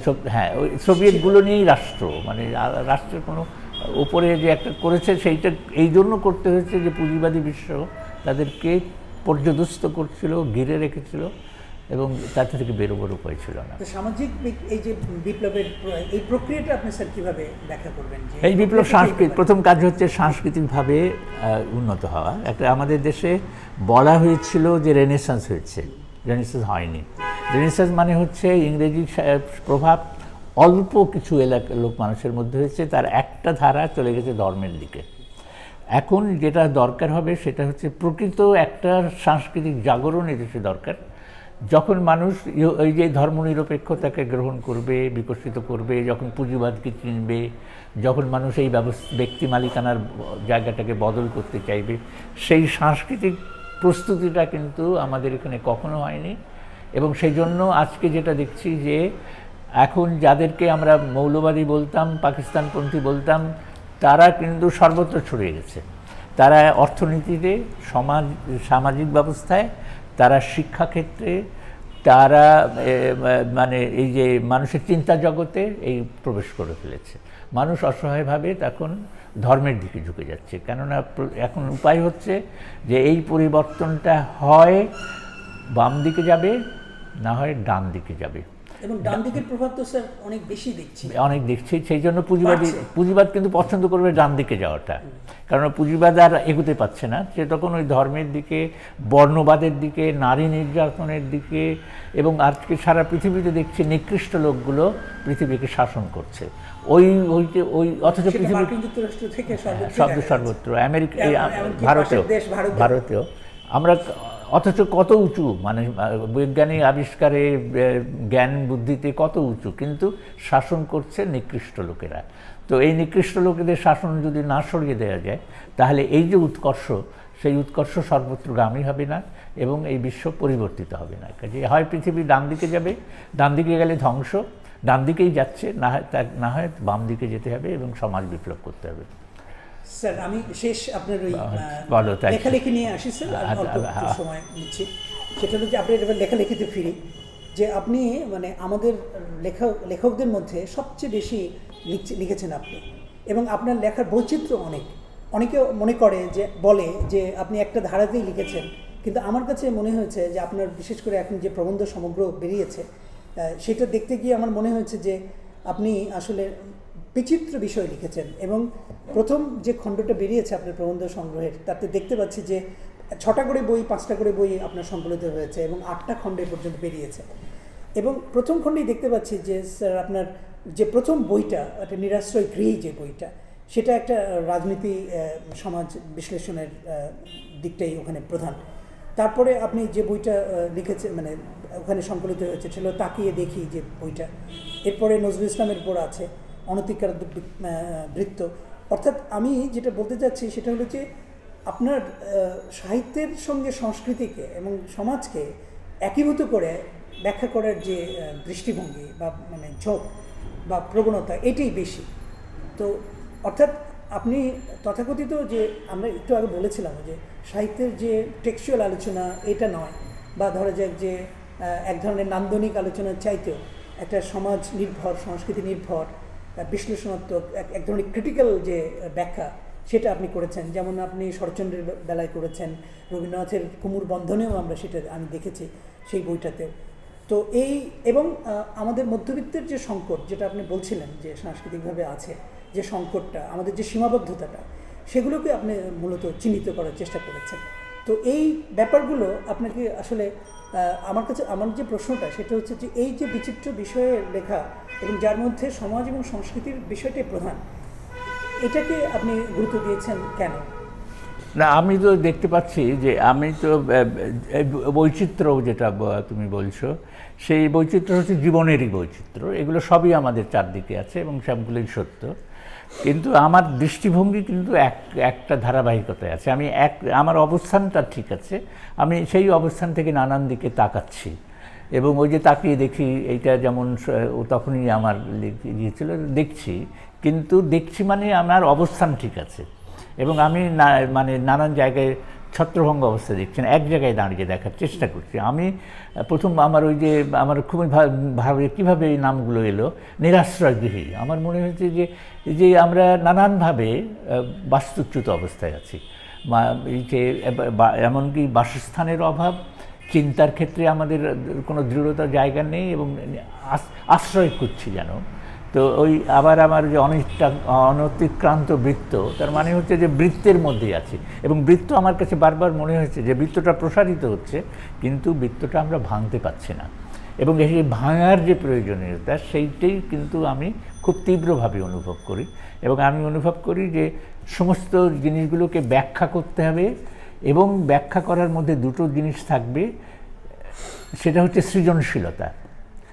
আবার ওই যে একটা সৃজনশীলতার দুটো জিনিস না হতে একটাই বলি, যে ব্যাখ্যা করার জন্য যে সৃজনশীলতা থাকবে, সৃজনশীলভাবে ব্যাখ্যা করতে হবে। যদি শুধু ব্যাখ্যা মানে ভাঙা নয়, শুধু এই ব্যাখ্যা মানে কেবল বিশ্লেষণ নয়, এটাকে বোঝা কিসের জন্য বোঝা, যে এটাকে বদলানোর জন্য বোঝা, এটা বদলাতে হবে।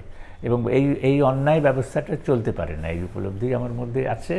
সেজন্য আমি বহু বিষয়ে লিখি, অনেক লিখি।